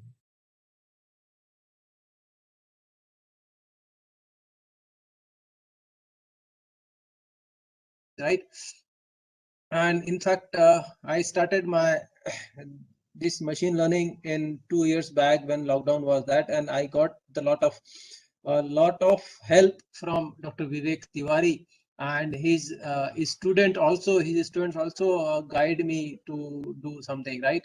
So this is computer vision, and I have submitted 2 patents on this computer vision, and one is granted and then one is the published. Okay.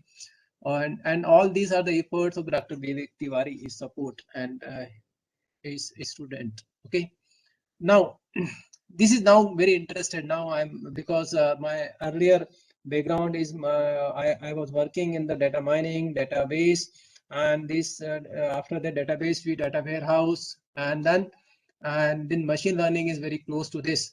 And I attended number of talks of this machine learning of Dr. Vivek Tiwari, and my PhD students also attended, and one of my PhD student is doing PhD in the machine learning. So I got the interest and I started in this field. So thank you, Dr. Vivek Tiwari, for your initiation and all these things. Now, and this in this AWS environment, can I off my video so that, okay.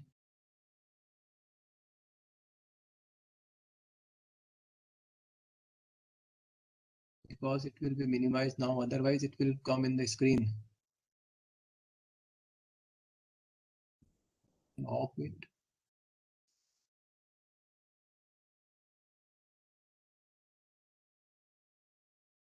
Okay.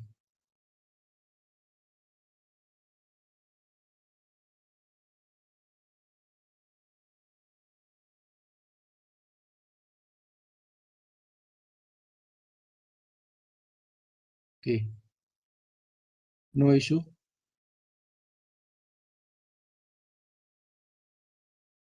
Now, what is the the machine learning part? If you talk about something, the introduction about the before the machine learning, before this, minimize. Okay. right? Some of the codes for the data, because I am working on the data and database and big data, and after that we'll come to the machine learning. Some of the good codes that are touched to my thing, that is hiding within those mounts of the data knowledge that could change the life of a patient. Because I am working number of projects in the hospital in the Aurobindo. Aurobindo is a COVID biggest COVID hospital in the MP, and we did a lot of work with the COVID patient, and we designed a machine learning algorithm for that. And one of that I got the patent. So what this is what the knowledge that could change the life of a patient or change the world. This is very important. With the help of that, with the help of data, we can change we can find out some accuracy, we can find out some analysis, and so that we can save the life of the patient, right? If you are working on that healthcare and all this thing, definitely it will change the world. This is a very good quote. And big data is at the foundation of all the meta trends that are happening, right? Data really power everything that we do. Really, data is having a very good power that we have nowadays. And in my definition, what I am thinking, that data will going to become the currency in the few years. And here he is saying what data is really power of everything we do it. My definition is data is going to currency. So if you are having a good data, if you are having a good power to analyze it, so that you can do a lot, you are the richest person in the world. And nowadays in the computer vision also, if you are having a good data, if you are having a good this is a video analysis, image analysis, that is a lot of power is required. For this power and machine, we require the AWS Academy. We require the AWS platform to compute all these things. That type of data is image and video data. And the another quote is, information is the oil of 21st century. Is the information, the process data is the oil of the 21st century. Without information, without data, we can't do anything. Without oil, we cannot drive your car and all these things. Just like without information and without data, we cannot move ahead. So that this is a very important field. So that I motivated and I started work on that. And analytics is the convention engine, right? So, and this is given by the Peter, this is Senior Vice President of subsidiary. Consumer data will be the biggest differentiator in the next 2 or 3 years. Consumer data nowadays, you can see that after 2 or 3 years, what nowadays you can see that this consumer data is very important for growing the business and all these things. Where unlock the realms of data and user is strategically will win. That's very important. Without big data analytics, companies are blind and deaf, right? That is again thing. What the information is the oil of 21st century, and this is what the quotation is. Without the big data analytics, companies are blind and deaf, right? Wandering out onto the web like deer on a freeway, right? Data are becoming the new raw material of the business. Now for the further, if you want to do the business, the data is become the raw material. If raw material is not there, then how you can do the business, how you can do the production and all these things. So that is very important.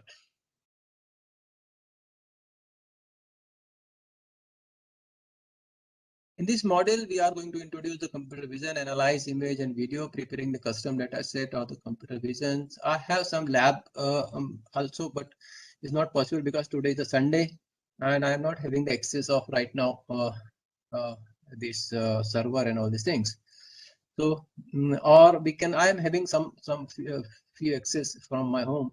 So I try if possible in time permit, then we can do some hands-on also. Right, at the end of this, we will describe the use case of the computer vision, describe the Amazon managed machine learning services for image and video analysis. List the step required to prepare the custom dataset for the object detections and describe how Amazon SageMaker Ground Truth can be used to prepare a custom dataset, and use Amazon recognition. That is a very good tool is there to perform the facial detections, right? What's the computer vision? Computer vision is automated extraction of the information from the digital image. You can, using the computer vision, machines can identify the people, place, and the things in image with accuracy that at or above human level and within the greater speed and the efficiency. This computer vision is often built with a deep learning model, and it automates the extraction, analysis, classifications, and the understanding of the useful informations from a single image or sequence of images. The image data can take many forms such as single image, video sequence, view from the multiple cameras, or three-dimensional data. The computing power and the algorithms have advanced over the last 10 years. Nowadays, the computing power, you have the biggest computer, high-speed computer in your lab if you have the associated with the cloud and all these things. Even in your mobile also, you are having a high speed, all these things. So this has lead to an increase in capabilities and easier access to the vision technology. And this is very important. Vision technology is very important. Everywhere you have seen that for the smart camera and all these things, you can see.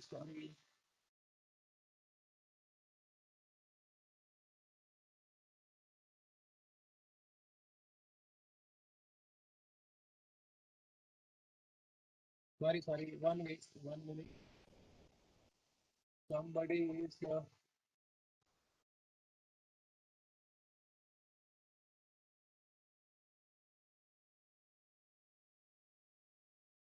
right. So this is what everywhere we have seen that the lot of in the smart city also we have a tie-up. Our institute is having a tie-up. AWS Academy is having a tie-up with the Indore smart city. Indore smart city are using a number of digital cameras, a number of different of sensing devices are there, and with the help of face recognitions and all these things, we have to identify the different we are doing number of analysis, and we'll do good work with the smart city Indore. And so how the computer vision being used here are the some of the primary use cases of the computer visions. You can use the image and facial recognitions to improve the public safety and home security, or as a way to authenticate access to personal devices. The public safety is very important where we can do that, and you can also use it to automatically classify image for content management and analysis. This content management analysis also a lot of work is going on. The autonomous driving is the partially enabled by the computer vision, and so are safety features of car such as lane detections or collision avoidance. We can do that. There is a lot of Google automations. We have in Google car is there, and a lot of projects the students are working on this, and this is the future of the world, and it society can in the future society maybe just in the few years society can adopt all these things, and that can be the part of life.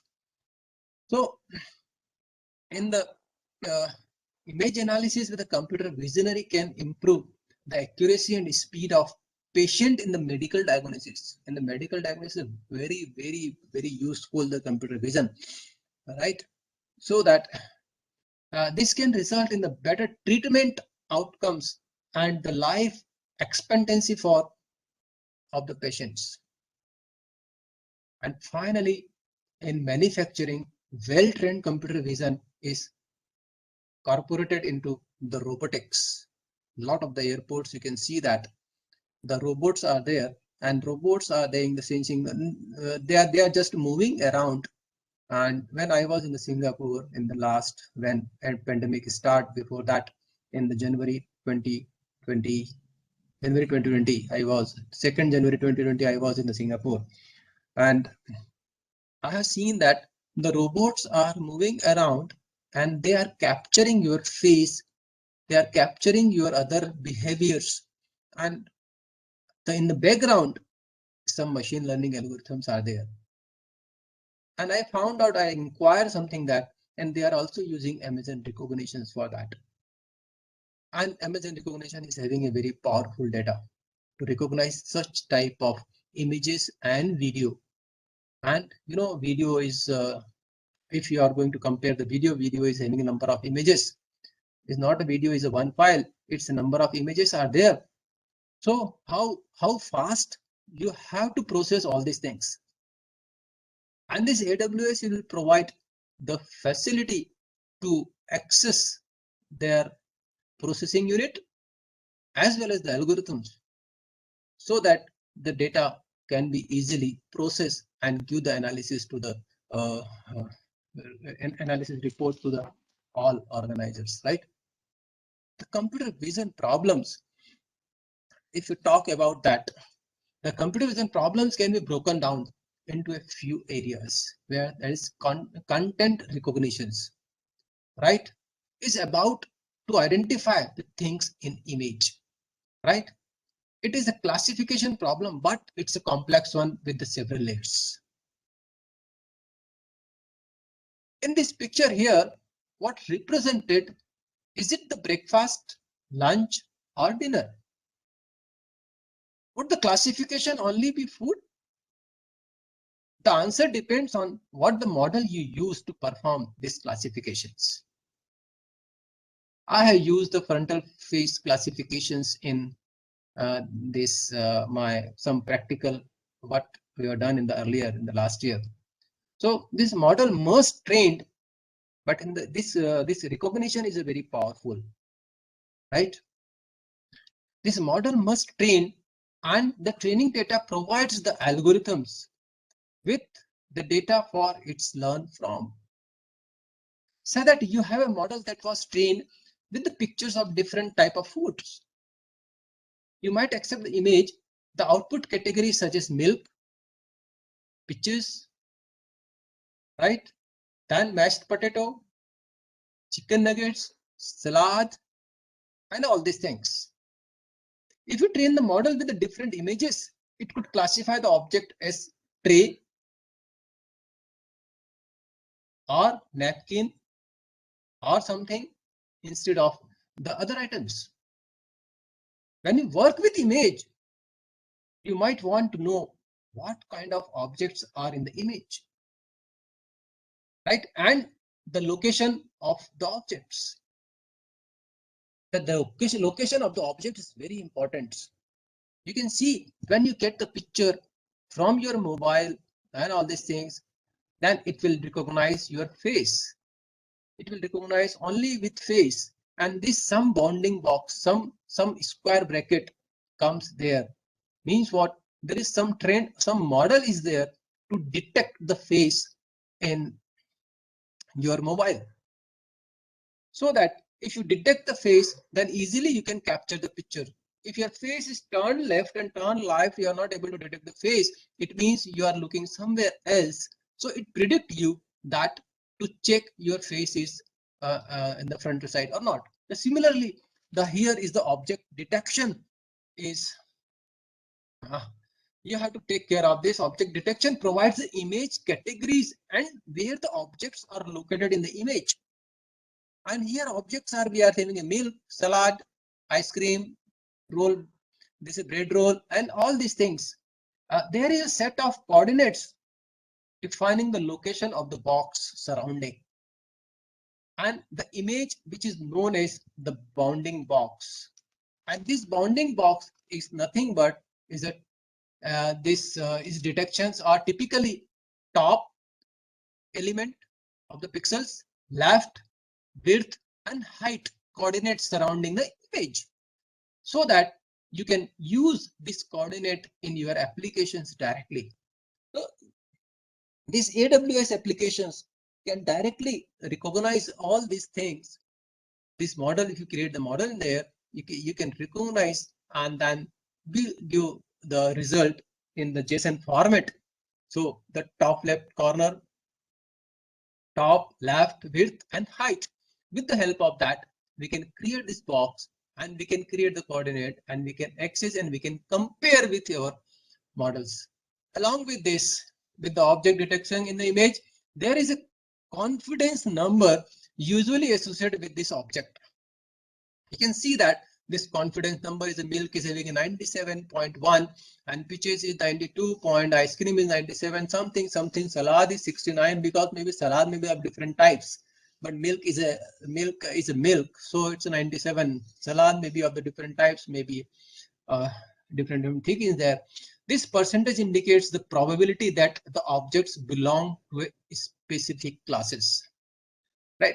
This competence level is important when you want to determine an action that based on the object detections, especially in the facial detections applications or something else where the action has simplified, right? This is required. Another is the object segmentation. This object segmentation is also known as the semantic segmentations, like object detection, but you go into the more details to get fine boundaries for each detected objects. Basically, it's a fine grained interface for the predicting each pixel in the image. Some applications that require the object segmentations include the autonomous vehicle and the advanced computer-human interactions. The object segmentation is a key problem in the field of computer visions. We are not covering this. We are covering the classification and the detection part in this case. Right? This, if you talk about this, the video adds another dimension into the computer vision. With the video, you get the more data to work with. So you can capture the movement of people or objects, which are referred to an instances. That is instance tracking. The movement is the instance. For example, you can detect the people who enter the level frames and also deal with the moving cameras.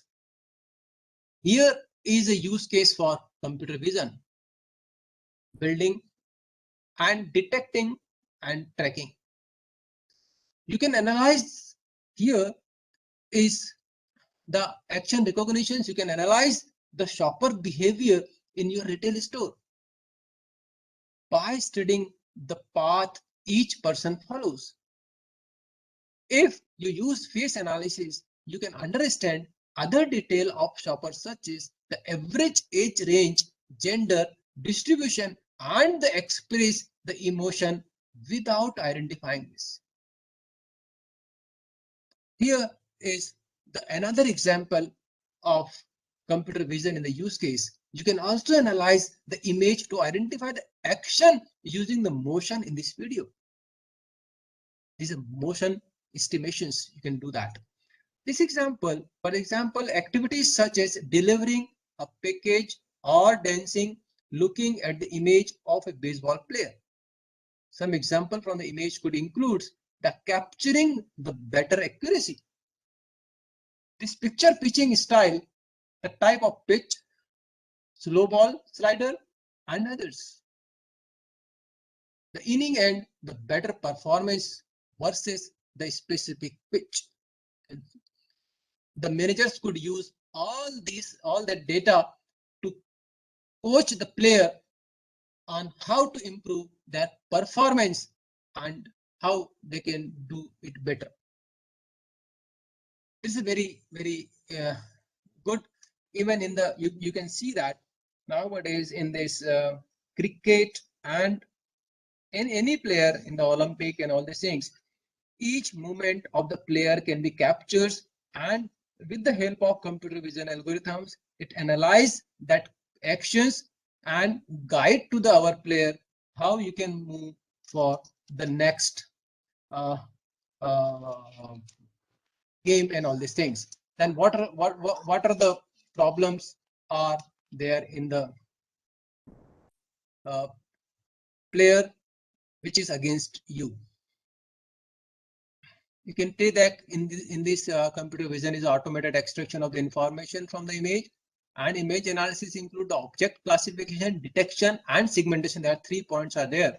And the video analysis includes the instance tracking, action recognition, and the motion estimation. These three things are very important in the video analysis, right?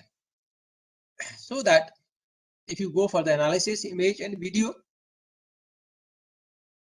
the Amazon recognitions is the very important. In these sections, we'll explore the image analysis in more detail, and we will take a closer look into the video analysis. To start, we will introduce and main Amazon services we will be using, that is Amazon recognitions.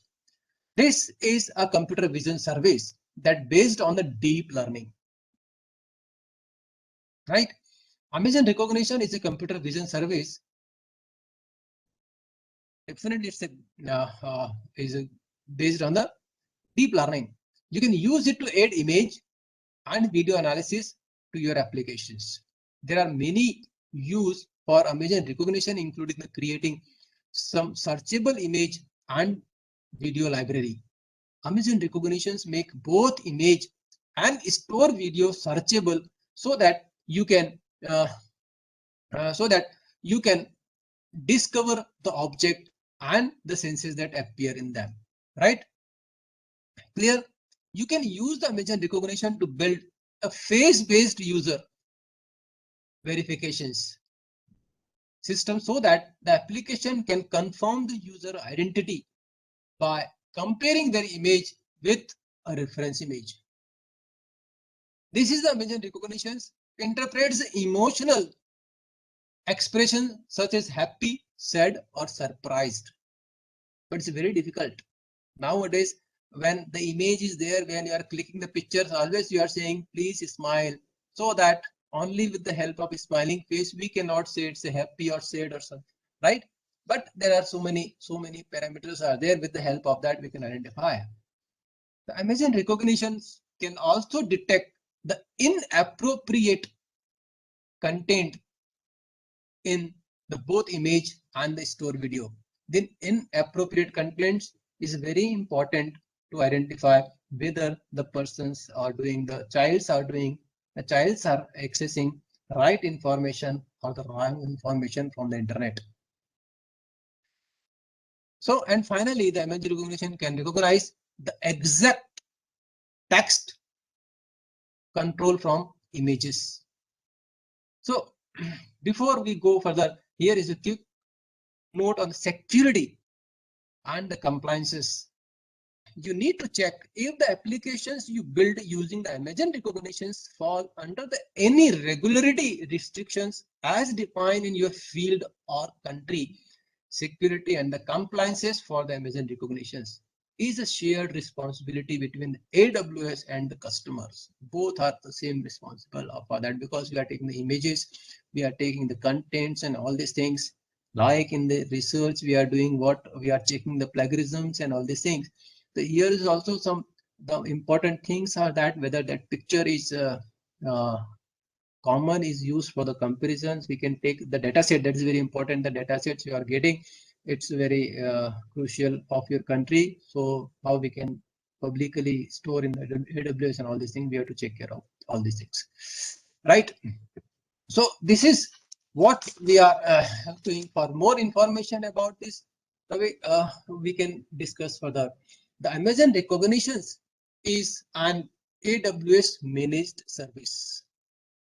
With a managed service, Amazon hosts the machine learning models, maintain an API, and scale out to meet the demand for you.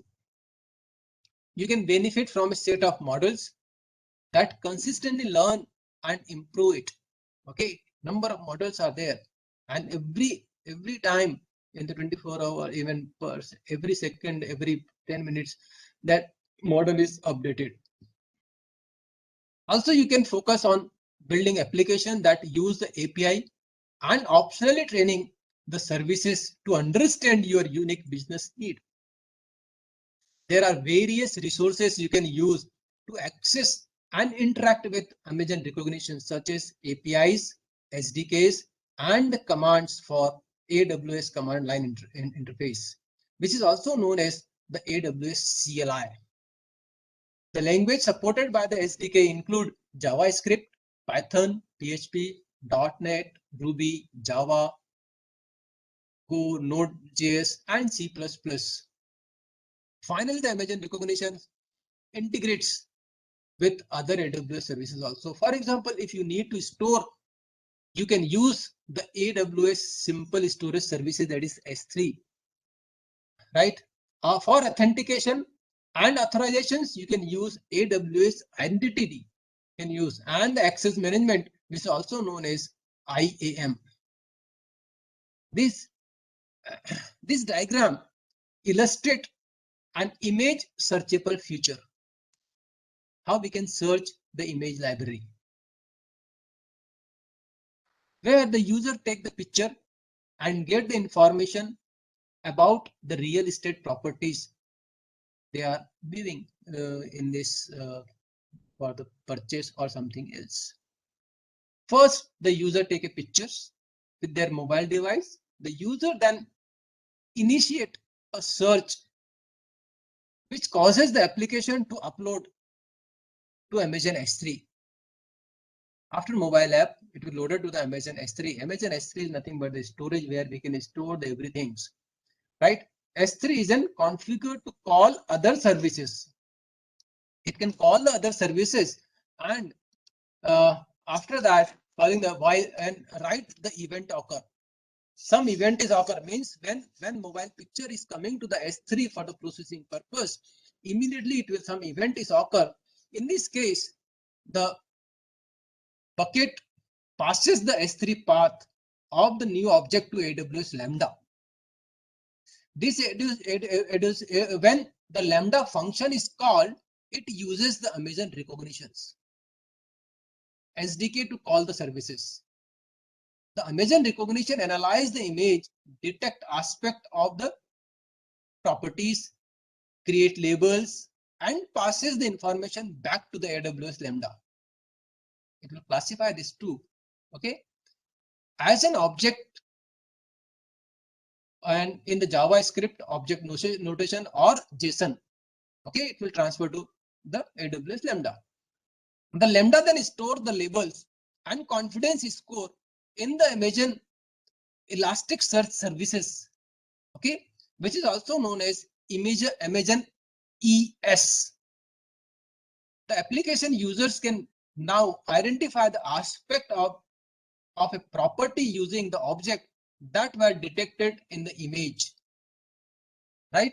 So that this is what the process, how the we can the image, we can image the classify, and you can search in the database, in the library, right? If you, this is the what in the case 2, this is the image moderation. In this case, in this example architecture, the system check the updated image for inappropriate contents. Moderation, sometime moderation is required. Every day you can see that in our country a lot of things are going on in this. Sometimes the Rahul Gandhi has posted a one image, sometimes some person is posted an image and tutorial, this tutor, and the tutor is analyzing it, Facebook is analyzing it, and so many pictures are there day by, and every time the trillions of the picture in a 1 second is posted in the AWS, and the tutors, how they can do that, or that the image, how they can moderate the image. That's a very, very crucial job. Even you can my son is there in the San Francisco. He visited in the Google and see that the very big building is only for big building with the number of employees. Manually they are doing this job. If they are not able to, if some images is not able to find, some images is not able to see that to moderate it, so the manually number of people are there, they are doing this job only. So image moderation is very important. This so like the previous example, the processing begins with the user uploaded the content to the S3. Then S3 second, the S3 bucket is configured to call a function, lambda function. Similarly in the previous one, when the object is returned to the bucket, the third lambda function call the image recognition again via SDK. Even you can also call in your program the image recognitions. The image recognition then analyze the image for inappropriate content and send the response back to the lambda. The fourth, if the content is inappropriated, if it is appropriate first, then the content is approved.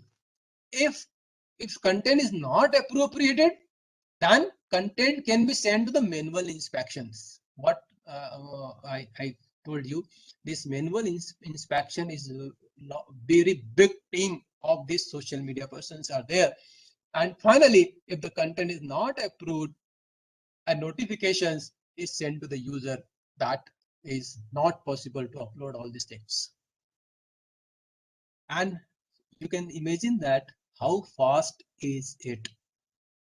And most of the cases, like they are in the background, they are using the AWS image recognitions to perform this job.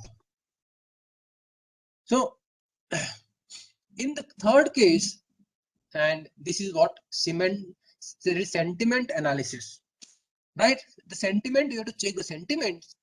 In the final, in this use case, the system analyze a video feed for a sentiment analysis. First, an in-store camera captures the video that then sent back to the office or a cloud-based applications. Typically, an applications like this uses the Amazon keys to stream the video. Second, the application uses the SDK to send the video to the Amazon recognition for further analysis. The visual sentiments is extracted along with the other attributes such as age and all these things. The third, the discover attributes are sent to the Amazon keys. And fourth, a lambda function extract the data from the stream. And fifth, the data is then returned to the S3. Next, the data is loaded into the Amazon red sheet or on regular basis. And finally, looks like the Amazon quick site can be used to generate the report from the data for the sentiment analysis, right? So this is what the this case is there. Using these Amazon recognitions, the Amazon recognition is designed to integrate your applications through API and SDKs. API operations are provided for detecting the label, faces, recognizing the celebrities, and detecting the unsafe images. To perform a prediction, provided that the services with an image objects in Amazon S3 or uploaded a byte stream of an image. Image can be in JPG or PNG format. Amazon recognition process the image, perform the prediction and the routes, and return the JSON objects with the result. You can see that this is JSON object, and these objects can be accessed. And in this JSON objects, we can extract this confidence. How much confidence is there? What is the width and height, and the top and left coordinates are there, so that we can put a rectangular box around this. And if you get all these things, you can predict that, you can detect all these things. The image analysis objects and sense detections. When the Amazon recognition performs the prediction, it's return the multiple labels. Each label has the confidence level, and this confidence level indicates how the label was found in the image. Like this example shows, the label can also have a hierarchies. When you find the instance of the objects, you need to understand where the detected object in this image. For this instance, the result from the image recognition include the bounding box and contain coordinates of top, left, and box dimensions of width and height. Like this example, you can use this information to determine the location of the detected object in the image. It's important to note that all findings contain a confidence scores. You can use the confidence score in your applications to tune your response to predictions with the higher score that the object was correctly labeled. So that this is when you get this results, you can do anything. This object detections, detect faces, recognitions, something, right? If you talk about this one again, you can see that this is what these multiple faces. This is a very big building. You can see that the multiple objects are there. You can detect, and the different confidence are there, right? This is again, we can see that the bounding box for the each object. This is a car is having a different bounding box. This person is having a different. This window is having a different bounding box.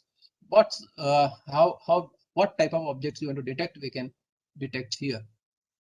If you talk about in the face recognitions, the facial detection use a model that was tuned to perform the predictions, especially for the face detection, faces, and the facial features. The facial detections has many of the same features as the standard object detection is there, such as the bounding box or the coordinate of the box surrounding the faces that was detected. This will include a value responding the confidence that the bounding box contained a face. There will be a list of attribute is found, such as in the face has the beard, or if it's appeared to a male or female. There will also be a confidence score for this attribute. It can also detect the physical emotions. How much time we have? 10 minutes. It can also detect the physical emotions, like whether the person is smiling or not.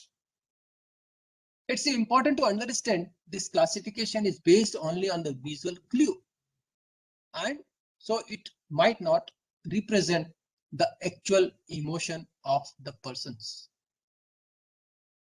The facial handmaker are component of the face, such as eyes and mouth. You can see that. Typically, you can see that the landmarks also include X and Y coordinates. The quality describes the brightness and the sharpness of the face, and the pose describe the rotation of the face inside the image, maybe left, right, up, down. Again, the confidence is the feature here, and it provides for each detected features.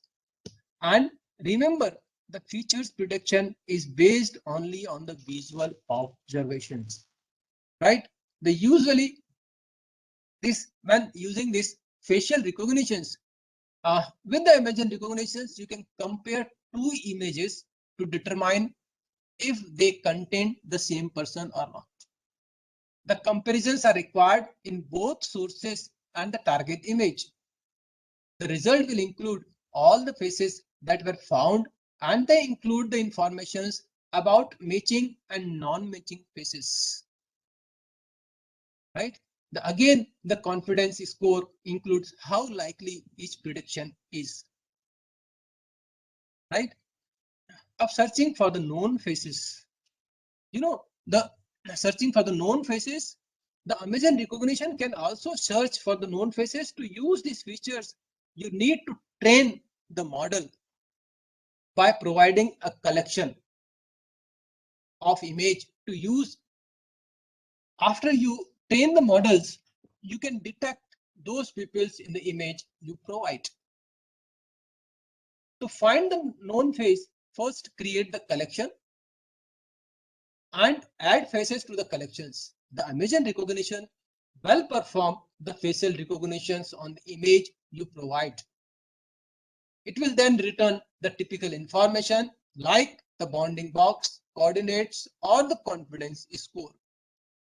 To associate face with an image, especially an image ID, you can see that the image ID is there, is a string format. In the external image ID requires the parameters. This could be the file name of the image or another ID that you create. After you create your collections, you can then use the search face by image detection to search the faces from the collection. The return data contain an array of all faces that matched. The informations is the informations that you have here, they include the bounding box, confidence score, and the external images, image ID value. You can then use this ID value to like back to your source image, right? So this is what we can see here. So this is nothing but if you are having the multiple, if you provide the multiple pictures so that we can identify this simple trained person in a multiple image, also in the even in the video also. So this is what the guideline for that. Now that we have to learn about the facial detections features of the image recognitions, and summary of that, you can see that the facial detection, bounding box, attributes, emotion, landmarks, quality, pose, and confidence we have to check, and the detection is based on the images, gender-based image or not identity. Emotions are inferred from the physical appearance. You can use the appropriate confidence score for the use. The facial recognition should never be used in a way that violates the individual's right, including the right of privacy. That is very important. Or make the autonomous decisions for the scenario that requires analysis by human. That's very, very, very important. So this is what we are saying here. Now this is what how much time is there? It's already 3:30. So I think this is I'll take one more example here, working with the stored data image, how we stored video. We can, so we will now explain how we can use the image recognition to process the video.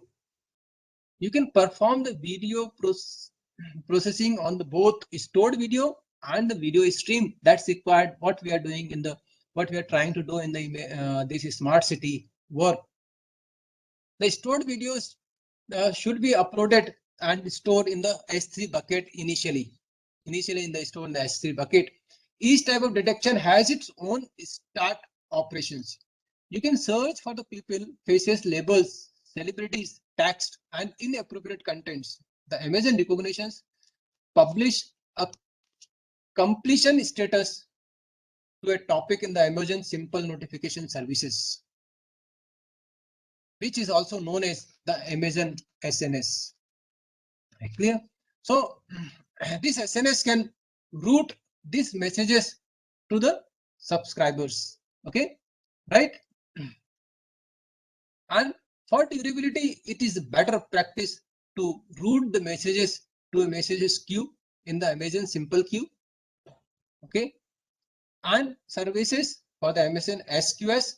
Your application should monitor the SQS service queues for the completions. Okay, each start operations has a compounding get operations for restricting the results. If you call get detection results, it returns an array or labels that contain the informations about any label found in the video. The label information includes the same labels as image detections, but it also includes a timestamp of where the label was detected in the millisecond from this when you start the video. This can be done in the smart city for the traffic control and all these things.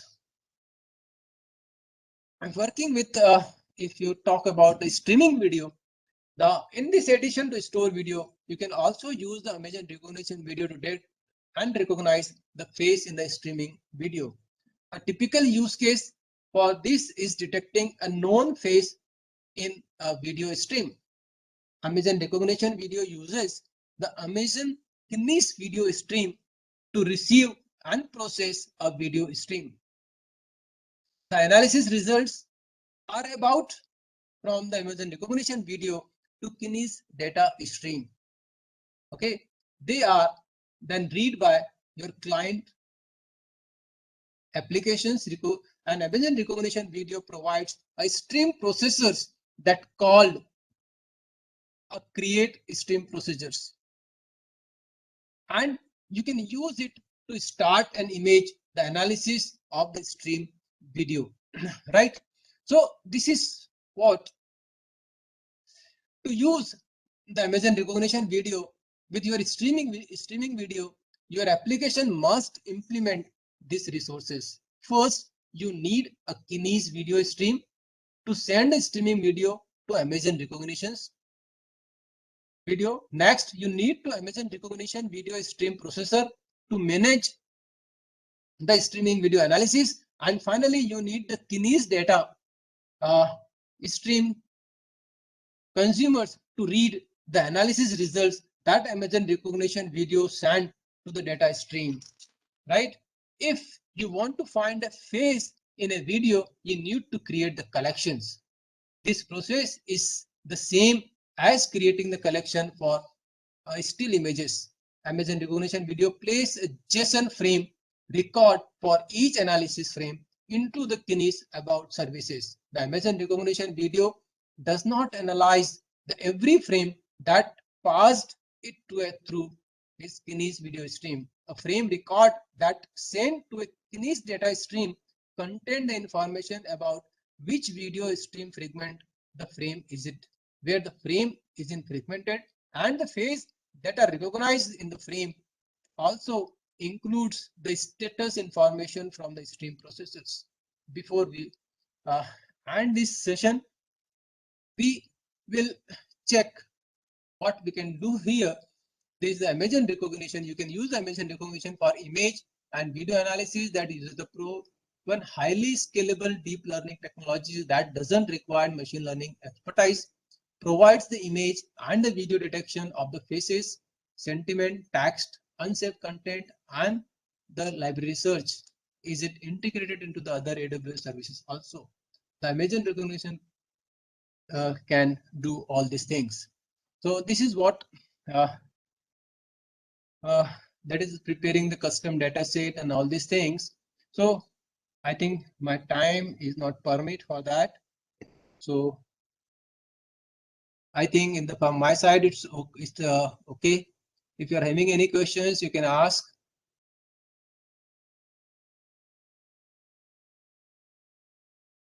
So good evening, everyone. I welcome all of you to the last session of the conference, that is the valedictory and award presentation session. So, first, I would like to have some feedback from the participants, from the sponsors, or from the volunteers about the conference. So I have already circulated a Google form to all the participants. So I hope that all the participants have got this Google form. So now the participants, those who are present here virtually, I would like to request them, please share your valuable feedback, sir, and we will try to incorporate them in our next session, in our next time conference. And now this floor is open for the feedback. So participants, you all are requested to share the feedback. Yeah, please unmute your mic and you can share your valuable feedback. Thank you. Yeah, please unmute. Unmute all.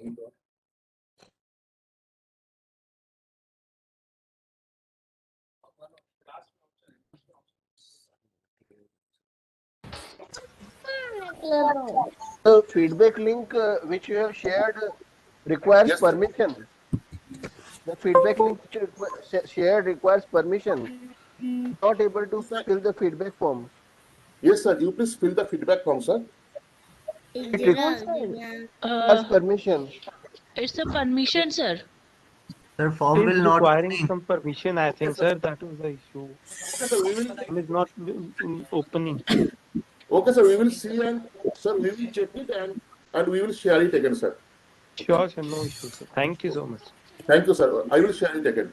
So now you can share your valuable feedback, sir, if you have anything. একটু পরে আমি ঠিক আছে আবার কালকে সবাই call করবো, ঠিক আছে, tata.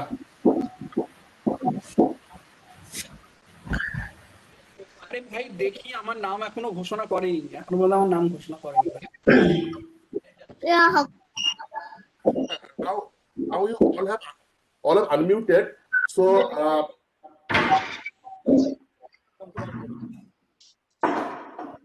any feedback from your side?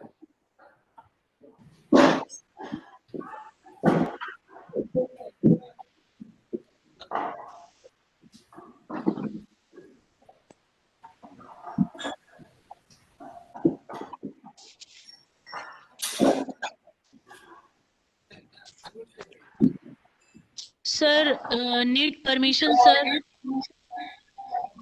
Sir, this form can only be viewed by user in the owner organization.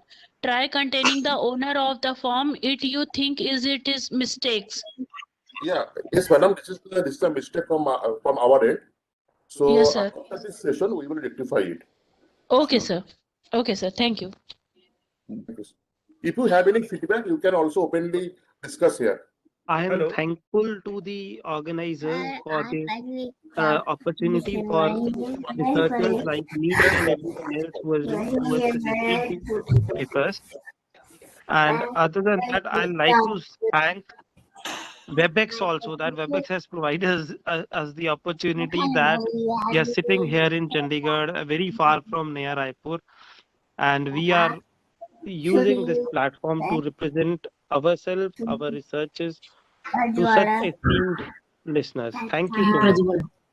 Prajwal जो पानी पहन ले जा वो पहन लो जैकेट पहन ले मेरे बच्चा जा मेरे बिल्ली Myself, Dr. Avinash Sharma from Maharshi Markandeeshwar Engineering College, Haryana. Yes, sir. Yes, sir. I'd like to thank the organizers, Polity Nagpur, for organizing this wonderful conference. And although it was a blended mode conference, online also, offline also, and the beauty of the conference really becomes very much when it is an offline conference, because we try to get interaction with all the organizers, as well as we try to get the interaction with all the session chairs. Many of the session chairs are from IIIT as well as from other institutions. So it becomes a networking platform, but still with the help of the online platform, we try to get the expert views of the various session chairs from the different sessions, as well as it was a good experience to hear the keynote talk, which was very much beneficial for all of us, that how we can apply the technology for the betterment of the society. And I hope similar conference will be held in near future also, so that we can put our more research work in the conference, and hope the pandemic situation ends completely, so that it becomes easy for us to participate in the conference in offline mode. Thank you once again to Dr. Manoj Majumdar for organizing such a beautiful conference, and it was a good experience to attend this conference. Thank you very much. Thank you, sir. Thank you to, thanks to you. And sir, actually, sir, this conference has organized by IIIT Near Raipur, not by me, and there are several coordinators behind it, sir. Thank you. Any other suggestions or experiences from any other participants?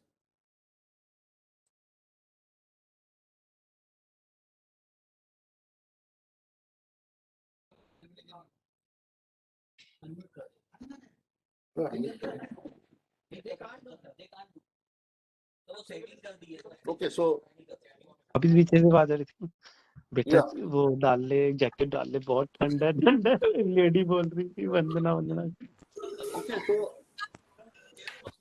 so if anybody has any comment or any suggestion, please chat with us. We will unmute you and we will like to hear your experience.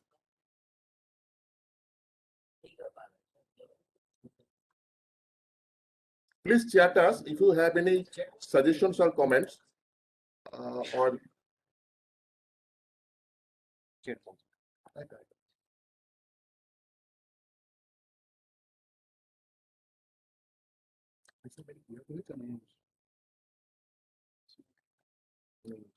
Hello, sir. yeah. Hello. I'm Shobhik Ghosh, and this is my first conference and first conference presentation as well.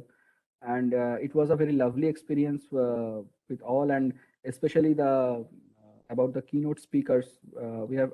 I got a lot to know about the new technologies and something. So it was a very good experience for me, and it's a lovely thing that I want to say. Thank you. Thank you. Thank you, Mr. Shobhik, for your nice experience. Thank you.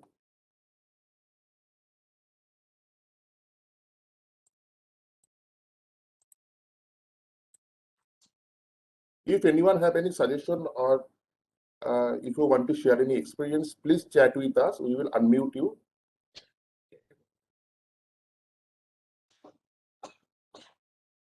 So the suggestion for this conference could be that if we incorporate some additional tutorials or some kind of expert session by some learned people in having expertise in the relevant technology, then I think so then apart from researchers presenting their research work, they should also get some more what you can say takeaway from the conference.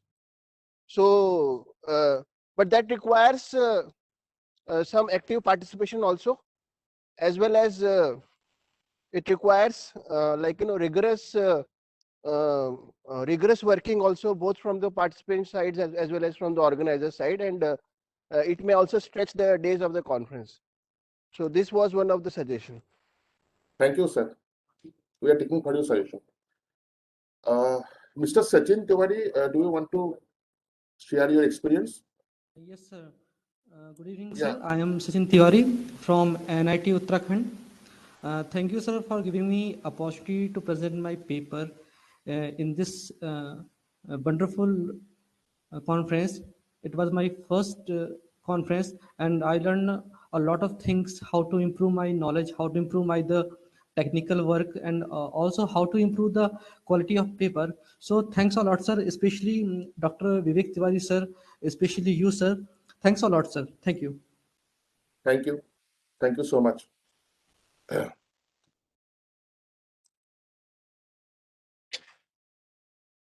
Any other suggestions or any other feedback? Yeah.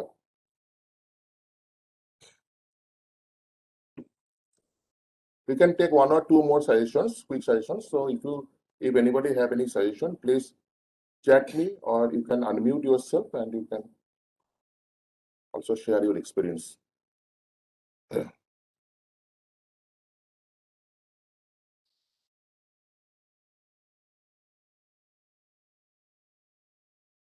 Okay, Yeah, Dr. so Manoj, here Professor Brajesh Kumar from yes, Madan yes. Malviya University of Technology. Yeah, good evening, sir. Good Really, evening, sir.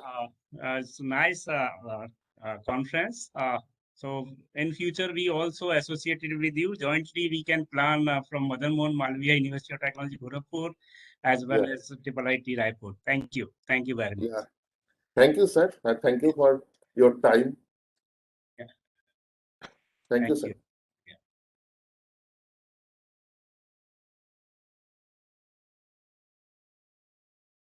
Okay, so I think that we are just running beyond the schedule. So we may now go to our next session.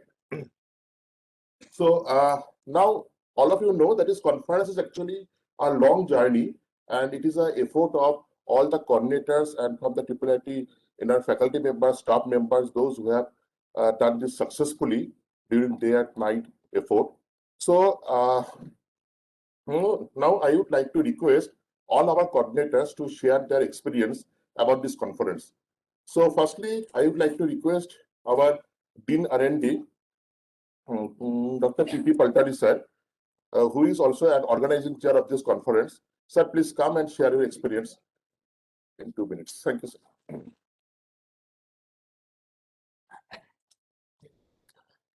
Thank you, Manoj sir, for providing me the platform to express my views about this conference. Actually, it's a journey and which started, I think, more than 1 year back, or with the 3 faculties sitting in a cabin, and just they were saying we are planning for a conference.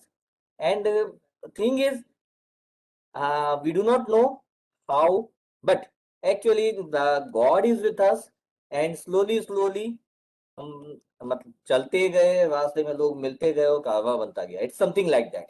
So we start our journey, and the people start joining us. We are getting the hand-on-hand support from the others, and we ended with the first conference of IIT and that too IEEE flagship conference. Well, if I am thinking 1 year back, even we were not thinking to have a conference at this scale, but later on, with the support of our faculty members, the volunteers, and extended hands from the director, dean academics, and the eminent faculties around the globe.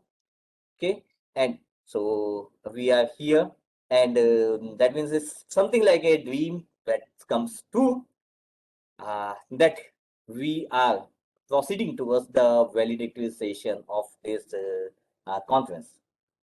And that's all from my side, because I would like to give the chance to other coordinators also to have, that means they can also share their experience. Thank you. So I can call.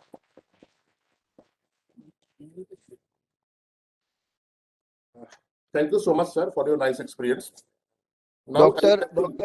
Majumdar, yes, sir. I'm really sorry that I just mentioned your name, and in fact, No. Dr. Mahfouz Ali is also the most important part of this conference as a dean. And many times I was just talking with sir, but I could really not able to identify that he is the main resource person and the main what you can say, the torch bearer of this conference, as he has told, as we are also organizing conference, so he has certainly told that organizing a conference is a long journey. It's 1 year journey. और इन्होंने जो बोला कि भाई हम चले और कारवा बनता गया, तो मैं ये कहना चाहूंगा कि भाई हम इस कारवा में शामिल होने वाले कुछ आखिरी लोग थे. तो अल्टीमेटली ये कारवा काफी सक्सेसफुल रहा. मुझे इस बात की बड़ी ही खुशी है. और आपको याद होगा कि हमारी इंटरेक्शन कुछ टाइम अच्छी हुई थी, तो मैंने यही बताया था कि भाई ये जो सिचुएशन है उस टाइम में कॉन्फ्रेंस कराना अपने आप में एक चैलेंज होता है. तो मैं मिस कर रहा हूँ कि मैं ऑफलाइन प्रेजेंट नहीं हूँ आप लोग के साथ में, but still I feel it like that I am the part of conference and I am sitting at IIT right now. Thank you. Sir. Thank you so much, sir. Thank you. Next time we will surely call you, and next time we will try to organize this at offline mode. Okay, so now I would like to request our second coordinator, Dr. Srivishal Tripathi, who is the TPC chair of this conference. Please, sir, come and share your experience.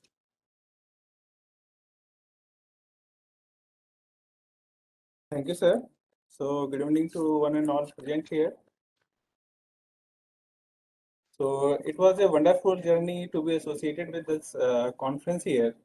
But what we are looking today in the form here, it is not what we thought 1 year ago when the journey started here, as our previous coordinator have already told about this year. Okay, so here I am Dr. C.V. Shastripathi on behalf of the organizing committee as well as TPC chairs here, along with my other colleague, Dr.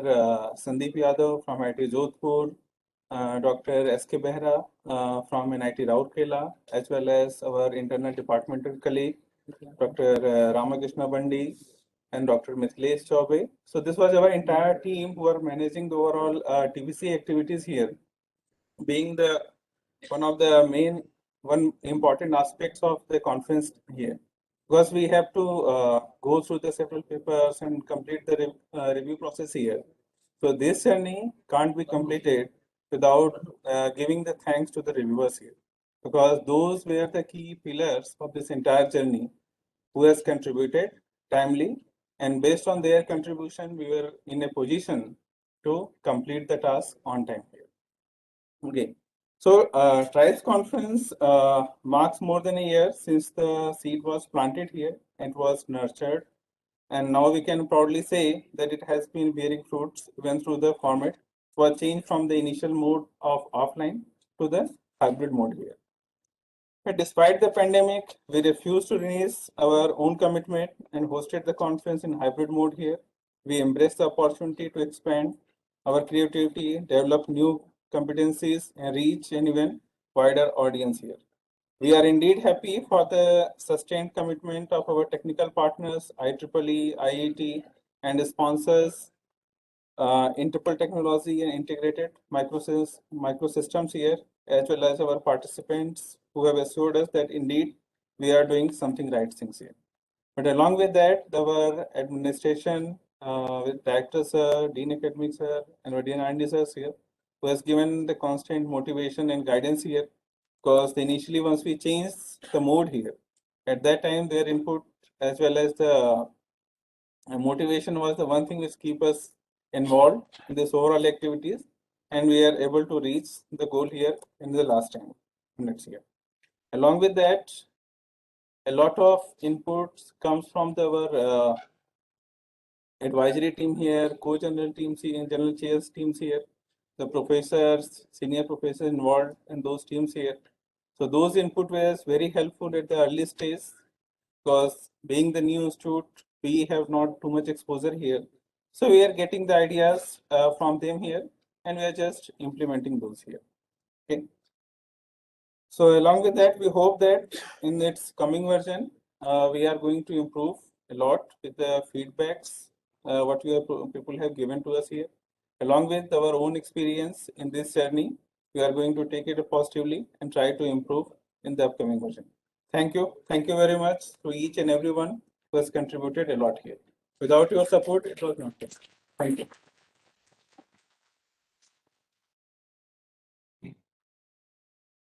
Thank you, sir, for your nice words. Now I would like to request our next organizing chair, Dr. Vivek Tiwari, sir. Please come and share your experience.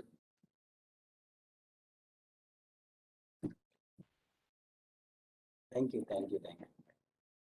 I can observe a great smile on the face of PhD scholars. I think so. A lot of work has been given to you, a lot of duty you have performed. Okay, my experience says that it is not a thank-giving day, or it is not called for me to give thanks. When you're going to organize any kind of event that require the internal involvement and the external involvement, so you have to think about how to start it. So if the internal involvement is concerned, the Dean Academic Sir, Dr. Mahapatra Sir, have given the blind support to us. Dean R&D, I don't need to say a lot because he was also a coordinator of this workshop. Director Sir, once Dean Academy, Dean R&D are ready to give the consent, to give the free hand, Director Sir have already gained such kind of confidence, always allowed to do all those things. So internal support is concerned, including the Director Sir. I don't need to talk about the Director Sir, Dean Academy, Mahapatra Sir, R&D Sir have given a lot of blind support to us. As far as the external thing is concerned, since we have decided to go with the IEEE conferences, so we need to have a contact with the person who are really going to permit your conference as under the flag of IEEE. So there are 2 or 3 persons, I must say those names. I think everybody know about that one. Dr. G.S. Tomar sir from the MP section chairman. He is MP chair, co-chair, or you can say the vice chairman, Dr. Manish Jithit, MP IEEE section secretary Dr. Jitendra Agrawal, and ex-chairman IEEE MP subsection Durgesh Kumar Misra, Dr. Durgesh Kumar Misra. Whatever the problem we have faced, a lot of problem we have faced. Dr. Manoj can share a lot of problems. We have applied the IEEE for the IEEE conferences. Who is the external? I don't know which is the headquarter in the foreign country. They have allowed our conference and sent whole proposal to the IEEE Bombay section, who was the person that was responsible to proceed that proposal. He was not checking his mail at all. Months passed away, our conference was in hold, so we had gone here and there, try to use our link. Then meanwhile, there were some 2 or 3 persons from the IEEE Bombay sections. We requested them to please read all those things, then they have passed it. So this kind of problems always come in between. We have to handle all those problems. So I will not talk much about, but I must say about the one person who is the James Bond of this conference. Anybody having idea of the PhD scholars? Anybody can sense it? Only Manoj sir. Manoj sir is the James Bond of this conference. Yeah, Dr. Manoj Kumar Majumdar. And personal experience says that we had a 8 faculty member as a coordinator. We had a lot of hot talk, especially with me and Mahfuz sir. A lot of hot talk we had. In many cases, we are not agree. Then like that. But anyhow, it was a nice experience. We had developed a very good bonding. We have to respect each and every other's views with the logical views point of view. It was really nice experience with me also. So thank you very much, Manoj sir, for inviting me to share my views. Thank you.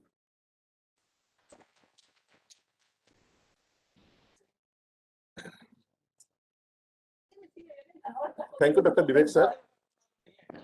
Actually, Vivek sir is very kind to me, but it is not only my effort. It's the team effort, and all have done the equally effort there, and that's why today we have done this first conference in IIIT. Thank you, sir. Now, I would like to request our next publication chair, Dr. Mahfuz Ali, to share his experience in 2 to 3 minutes. Okay, thank you, Dr. Majumdar. And it was very nice experience. So previously we organized same conference. It was very narrow, like conference on antenna and propagation, conference on the material used for the antenna this time. But so that all the keynote speaker, all these authors, almost the reviewers all well known. But in this time we cover almost all the sides of our modern science and technology. So only 3 to 4 for antenna sites, rest of the for other sites. So we'll search a little bit more. And first, it is not first time, but this is a fully online mode. Even not, we try to in hybrid mode. But next time, definitely we have to try for offline mode, because what the charms, or we can enjoy the conference in offline mode. We are going there, we are meeting, we are discussing, we are going to sightseeing. These are all are absent. Definitely next time we will try for offline mode. And overall experience is nice and good. And to organize this, the main credit will definitely go to the Manoj Majumdar. He did lots of, and rest also definitely all our coordinator, all our reviewers, all our other chairs. It gives too much effort to success this conference. Okay, thank you.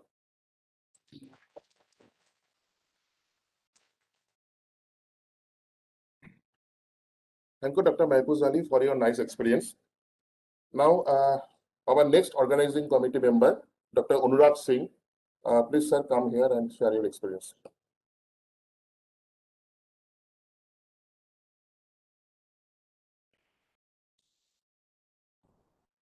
Thank you very much, Manoj sir, for inviting me to share my experience. First of all, I would like to thank you very much for making me as a part of this conference, because since very starting, you started this idea of let's have a conference here at IIT in Airport, and it was started, I think, within a very close group, within 2-3 people, and then later you also made me to join. So thank you very much for that. After that, almost 8 to 9 people we joined together, and this make sure that this conference is a huge success. And I think we have made it, and credit goes to all the coordinators for that. I hope it's like everyone has given thank to everyone who was associated with this conference. Specifically, I just remember one incident, and during that review process, we had started this review process since very beginning, and we had made sure that we will finish it within time. But at one time came that we stuck specifically in the AI track, because we had a lot of papers in that track. So in that track, just to make sure that we get all the reviews completed, our research scholars from IIT Airport, they really helped us in the last phase, and it helped us a lot in completing the review process, within time. So just for specifically. Specifically, thank you very much to all the research scholars for their contribution as a in helping us to complete all those processes. Keynote speakers who were the part of this whole conference, we'd like to thank you all of them. And at the end, just I will finish here, and just I think would like to welcome our next coordinator, I think Kuldeep sir, to share his experience. Thank you very much.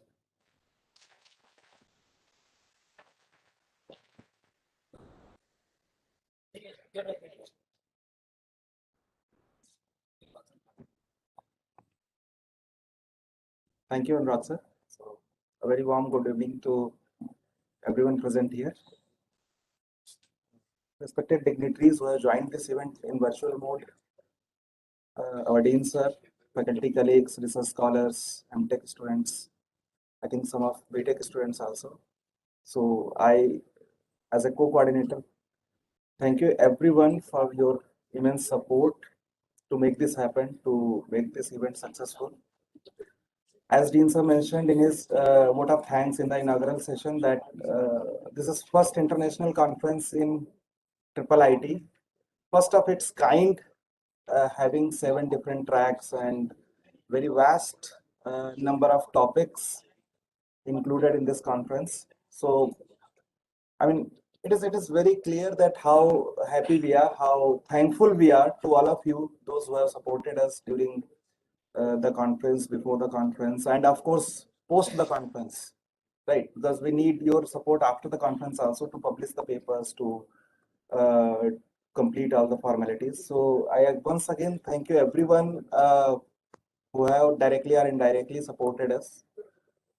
At the end, I mean, any such kind of event is for a student and by students, and I firmly believe that research fraternities always get benefited from these kind of events, and I hope that our research scholars and tech students also got benefited from this event.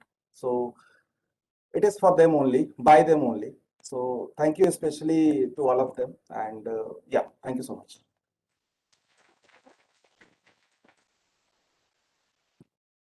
Last but not the least, Dr. Roja, are you there? Yes, Dr. sir, I'm here. So I would like to call Dr. Roja. So he's like a sweet fragrance. He's a friend of everybody. So we need to call him especially to share his view because a lot of good things we have learned from him. So Dr. Roja, please share your views about the whole journey, whatever you have experienced. Thank you. Thank you, Dr. Tiwari. Unfortunately, I'm at home and I'm not able to come on video, but I'll be on audio only. At this moment, I would like to thank Dr. P.K. Sinha sir, respected Director and Vice Chancellor, and so respected faculty and mentor to me. I would always seek your blessing, sir.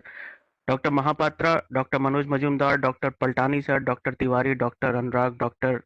Kuldeep, Dr. Mahfouz Ali, everybody is a friend, and we all started conceptualize this workshop and this conference. From the very beginning, we faced so many problems, and we were all kind of novice in organizing and conducting a conference of this level. But this conference culminated and ended so well. We had so many publications, so many different tracks of subject themes, and we had to coordinate with so many different people. And I would really say that this is a commendable effort on the part of all the organizing team members, that this conference was executed beautifully. And at this moment, I have some feedback that I would definitely like to share, because in the midway, I had to leave IIIT Naya Raipur and I joined IIIT Allahabad. I got an experience of some other conferences also, and I was able to compare. In the time when this conference was going on, Tribes, I had the opportunity of organizing another conference, BDA 2021, the Big Data Analytics Workshop. Uh, this workshop conference, Tribes versus other, I would say that Tribe had so many different tracks, subject tracks, and we got so many different papers. Being the first conference, still we got so many different publications, application for publication, so many different papers. And after those application, we got a 33% of acceptance ratio, which is really very good, because in the BDA, which is the ninth version of the international conference, still we had 33%, and the number of publications that we got were very less.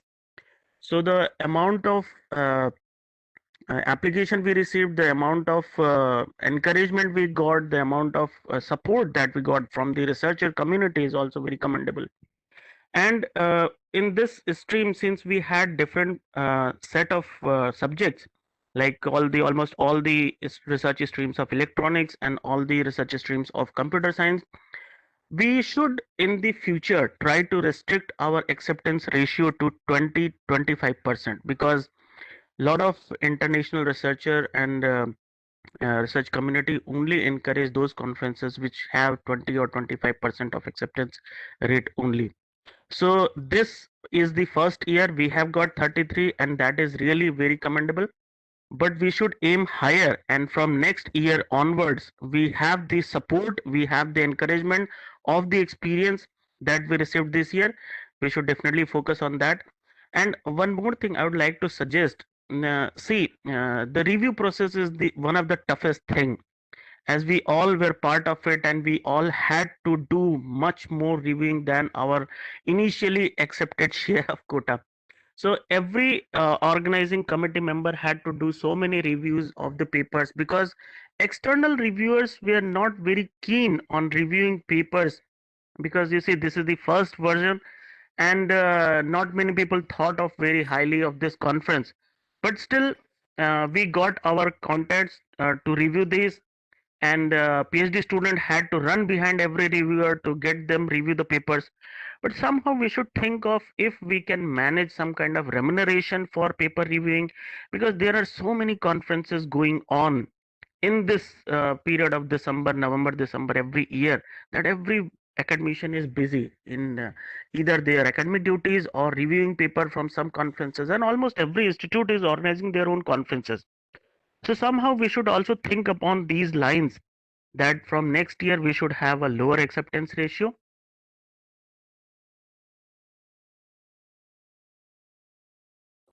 The reviewers who have helped us in the review process. And with this, I would like to thank everybody involved in this process, and I'm really very happy to be part of it. Probably next year, I would like to make it a collaborative effort from IIIT Allahabad and IIIT Naya Raipur, if we are able to do that. Thanks a lot. Thank you, sir, for your nice words. Although you are far away from us, but you are still with us. And lastly, I just want to conclude now that all the coordinators have done their efforts, all the faculty members have done their efforts, all the staff members have contributed. but the best effort have been done by the PhD scholars for ordinating all the conferences. So there is a big clap for the PhD scholars. And I must mention the name of Mr. Govind, Mr. Satish, and Ms. Prerna. You three are really organizing this conference in a good way. Thank you so much to all of you. Now, from the administrative side also, we have got a great support. So from the administrative side, I would like to invite Dr. Rajeshwar Mahapatra, Dean Academics, sir, to share some experience, few words. Sir, thank you.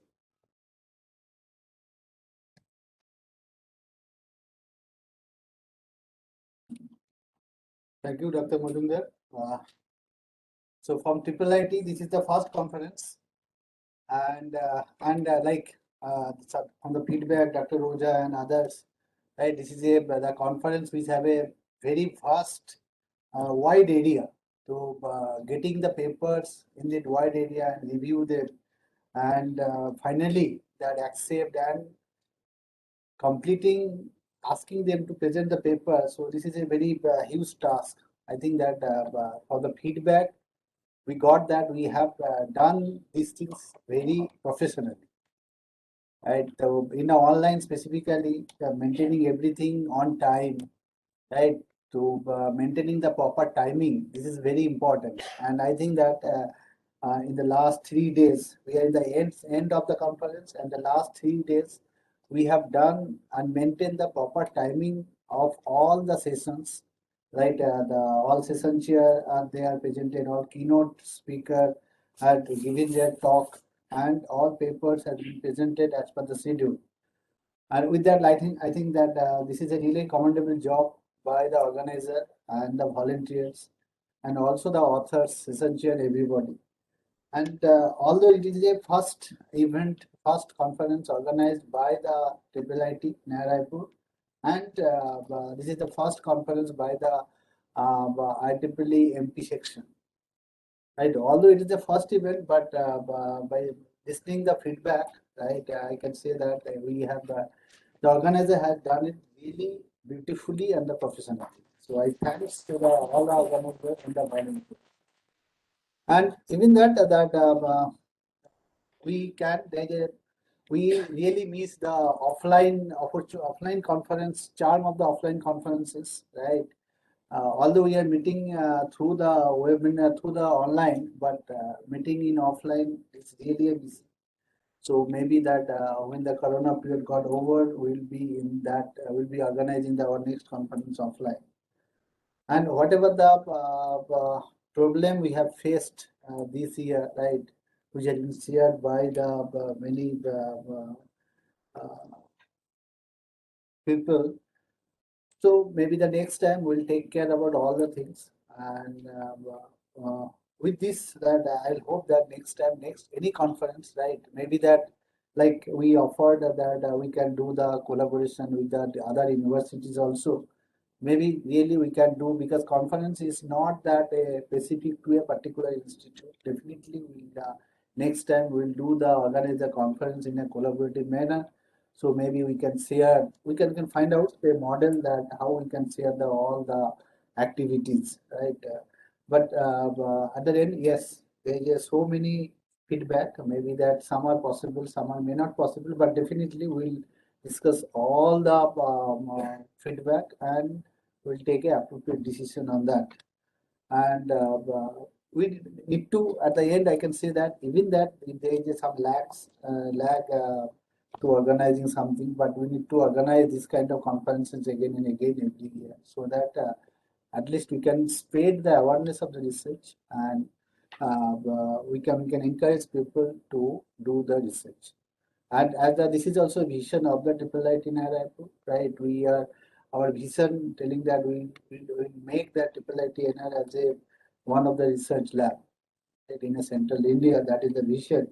So maybe this conference started with that visions. Although at the beginning, that like organizer mentioned, that during the Corona period, right, we are not very much sure that how much paper they are going to got. But since 33% acceptance is it's really a good, yes, definitely we need to increase, right, if you want to improve.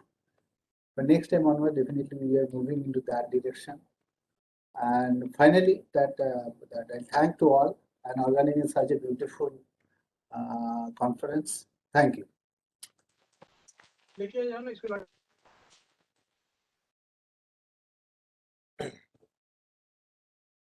Thank you so much, sir. We need your support and we need the support from IEEE, from IIIT for organizing these events again in the next year.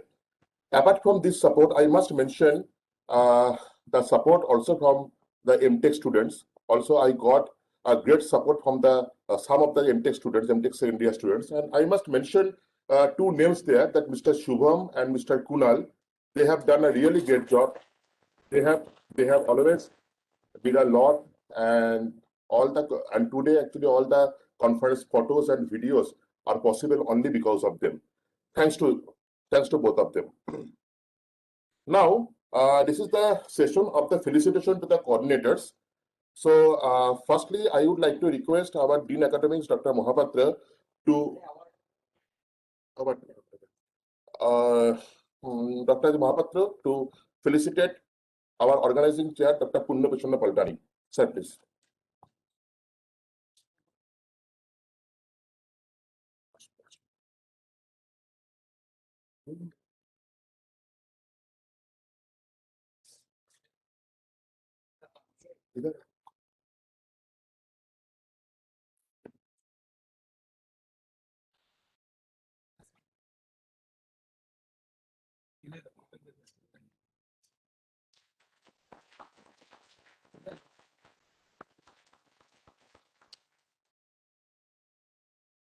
Thank you, sir. Now, again, I would like to request Dr. Mahapatra, our Dean Academics, to felicitate Dr. Sri Vishal Tripathi, our TPC chair member. TPC chair.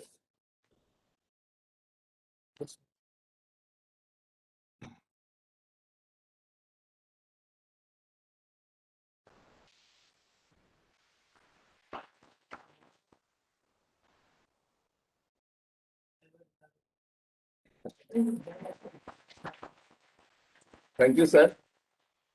Now, I would like to request Dr. Mahapatra, our Dean Academics, to felicitate Dr. Vivek Tiwari, our organizing chair.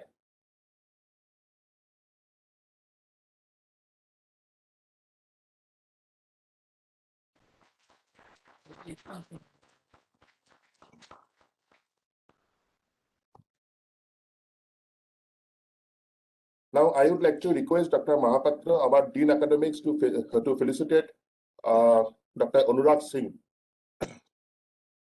our organizing member.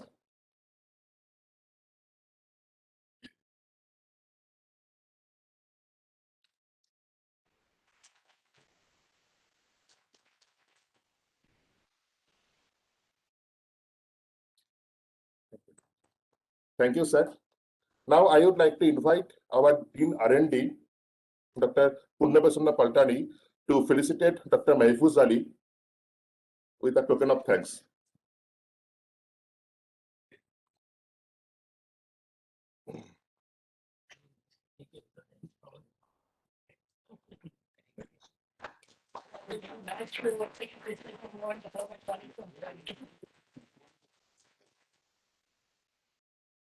Thank you, sir.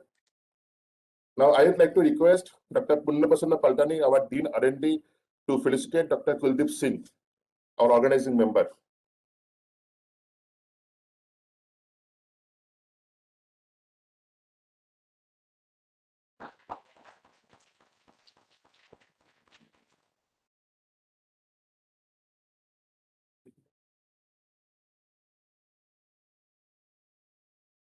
Now I request Dr. Kuldeep Singh Patel to receive the award of Dr. Mithilesh Chaubey in his absence here. Sir, please.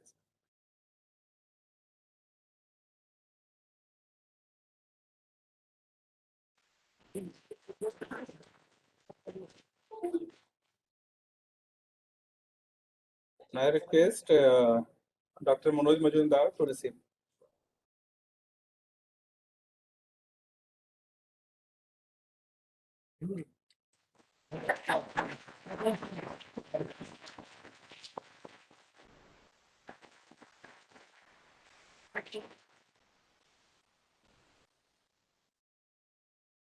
the backbone of this TRIBES 2021 conference. We said always one more time, clap for hard work. Sir, please take a role. Sir, now I request Dr. Vivek Tiwari to take the memento of Dr. Munindra Oza in his absence here. In his online mode here.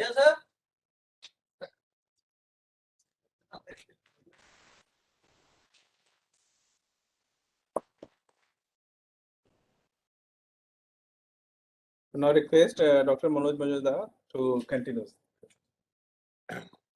Thank you everyone. Now, this is the award presentation session.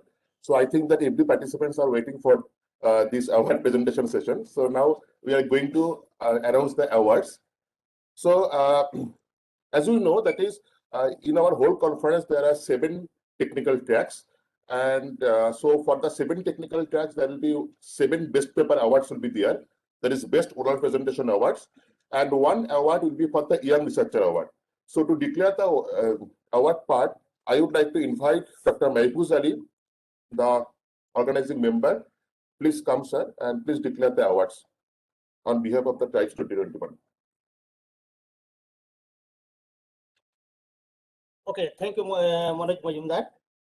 Okay, as you know, there is 2 types of award in this conference. One is the Young Research Award, and only one. And there is 7 best paper award in each track. We have a 7 tracks, so there is 7 best paper award. So the criteria of the Young Research Award was this: applicant should have 2 years research experience, and he not submitted his PhD degree. And 1 accepted paper should be in this conference where he is the first author. Yeah, first author. So we have received a few applications, and in this application period, they have to submit a brief resume, list of publication, then accepted paper of our TRIBES conference, and official document showing the date of enrollment of PhD, and recommendation letter from the PhD supervisor. And the evaluation of this thesis was done based on the past research work, PhD proposal, current paper at our TRIBE conference, and technological knowledge. And this paper will go to Rahul Dubey, SOIT RGPV Bhopal. His paper ID was 74. Paper ID was 74. It is a Young Research Award. It is only one, Young Research Award, only one. And paper title was a vision of handcraft and automatically generation feature for the improving performance of COVID-19 X-ray image classification.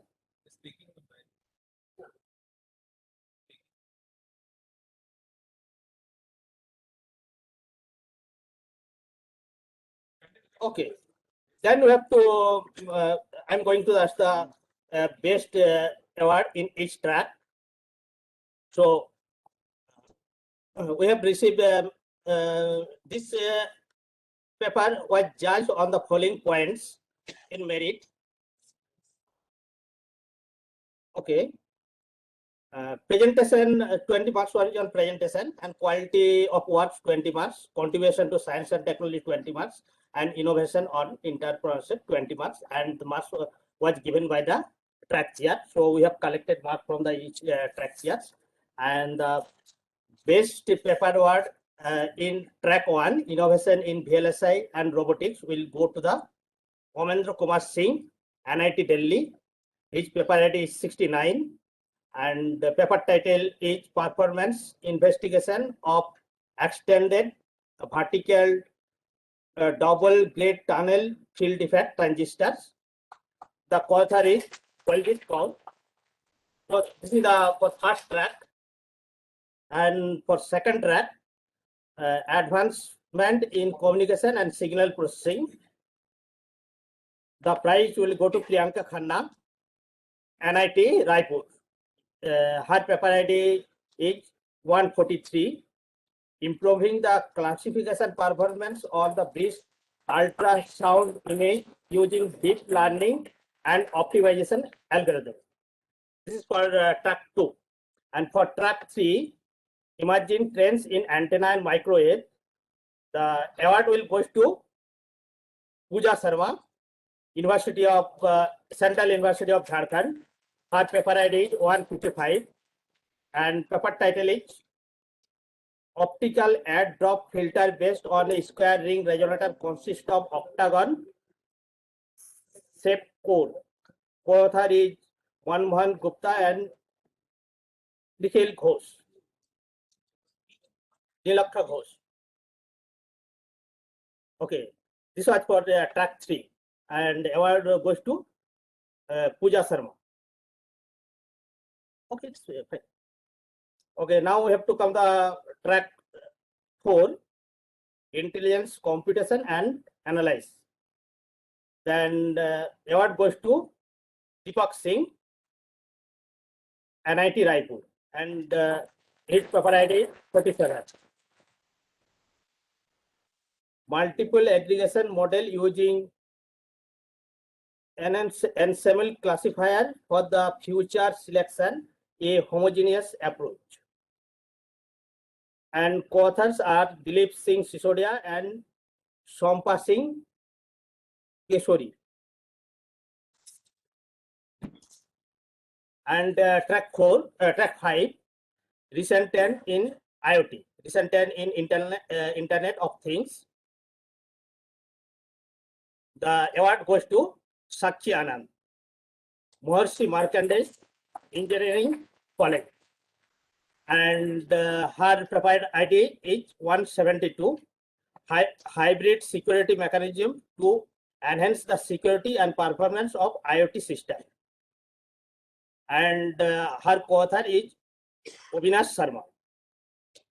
Then our track 6, cyber physical system security.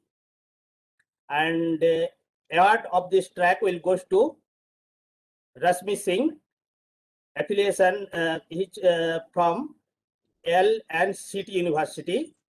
Her paper ID is 171. Inversive weight optimization algorithm based tune natural network for cloud malicious threat detection. And the co-author is Dr. Praveen Kumar Mannapalli. Now last track, and the track number is 7, applied mathematics. The word goes to Rita Thomas. What goes to Rita Thomas? And her affiliation is Indian Institute of Information Technology, Kottam, Kerala. And her paper ID is 123. Title is FV Model for Financial Mathematics. Financial Mathematics. And it is single author paper, so there is no paper. So certificate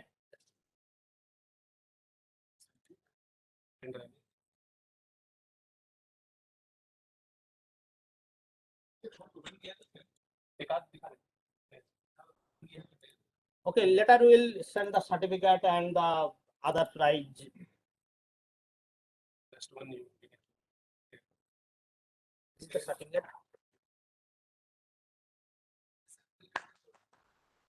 Okay, it is the certificate of Priyanka Khanna. Okay, please accept this certificate. Best paper award in track 2. Okay. Okay, so thank you. All the authors and best paper awardees will get their certificates in soft copy online mode within the next 10 to 15 days of the conference. Now, now I would like to request, because we are now at the end of our event, now I would like to request for the vote of thanks. So vote of thanks will be proposed by our Dean R&D, Dr. Kunda Pashanna Paltani. Please, sir.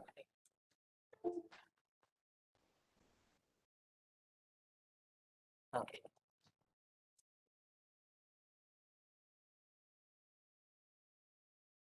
Thank you very much, Manoj sir. New title our James Bond for this conference. Actually, he is one who dedicatedly and that means very, very seriously involved in this work. And yes, Oja sir, Vivek sir, and all other, including me, we only helped him in a way he want, but he is the actual driving force behind us.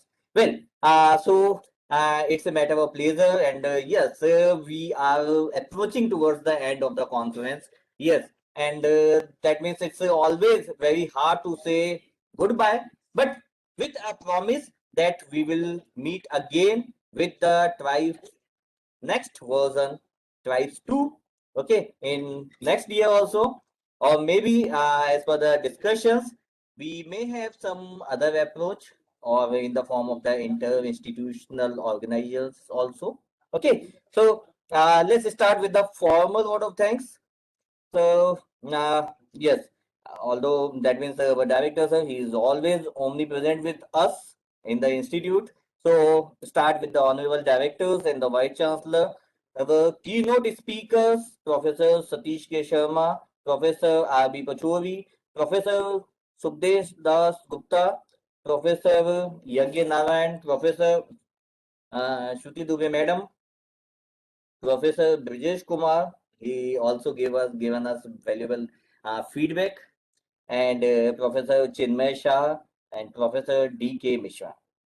Our co-general chair members, Professor D.P. Vidyarthi, Professor Akhilesh Mohan, Dr. Rajashi Mahapatra, our Dean Academics, and the secretaries of the conferences.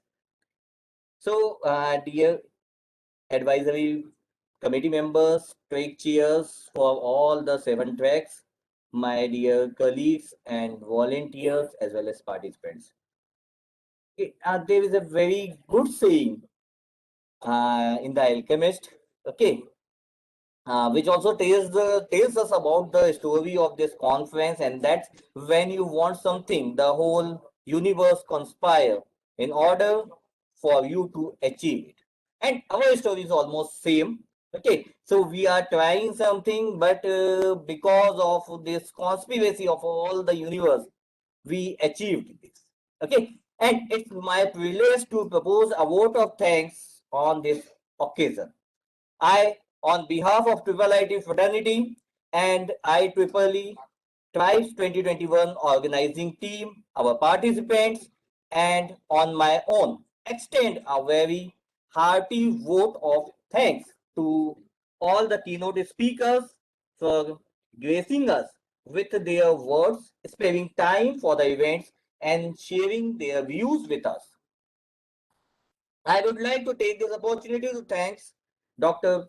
Pradeep Kumar Sinha, our Vice Chancellor and Director, Patron and General Chair of IEEE Tribes 2021 for the encouragement, constant support and guidance.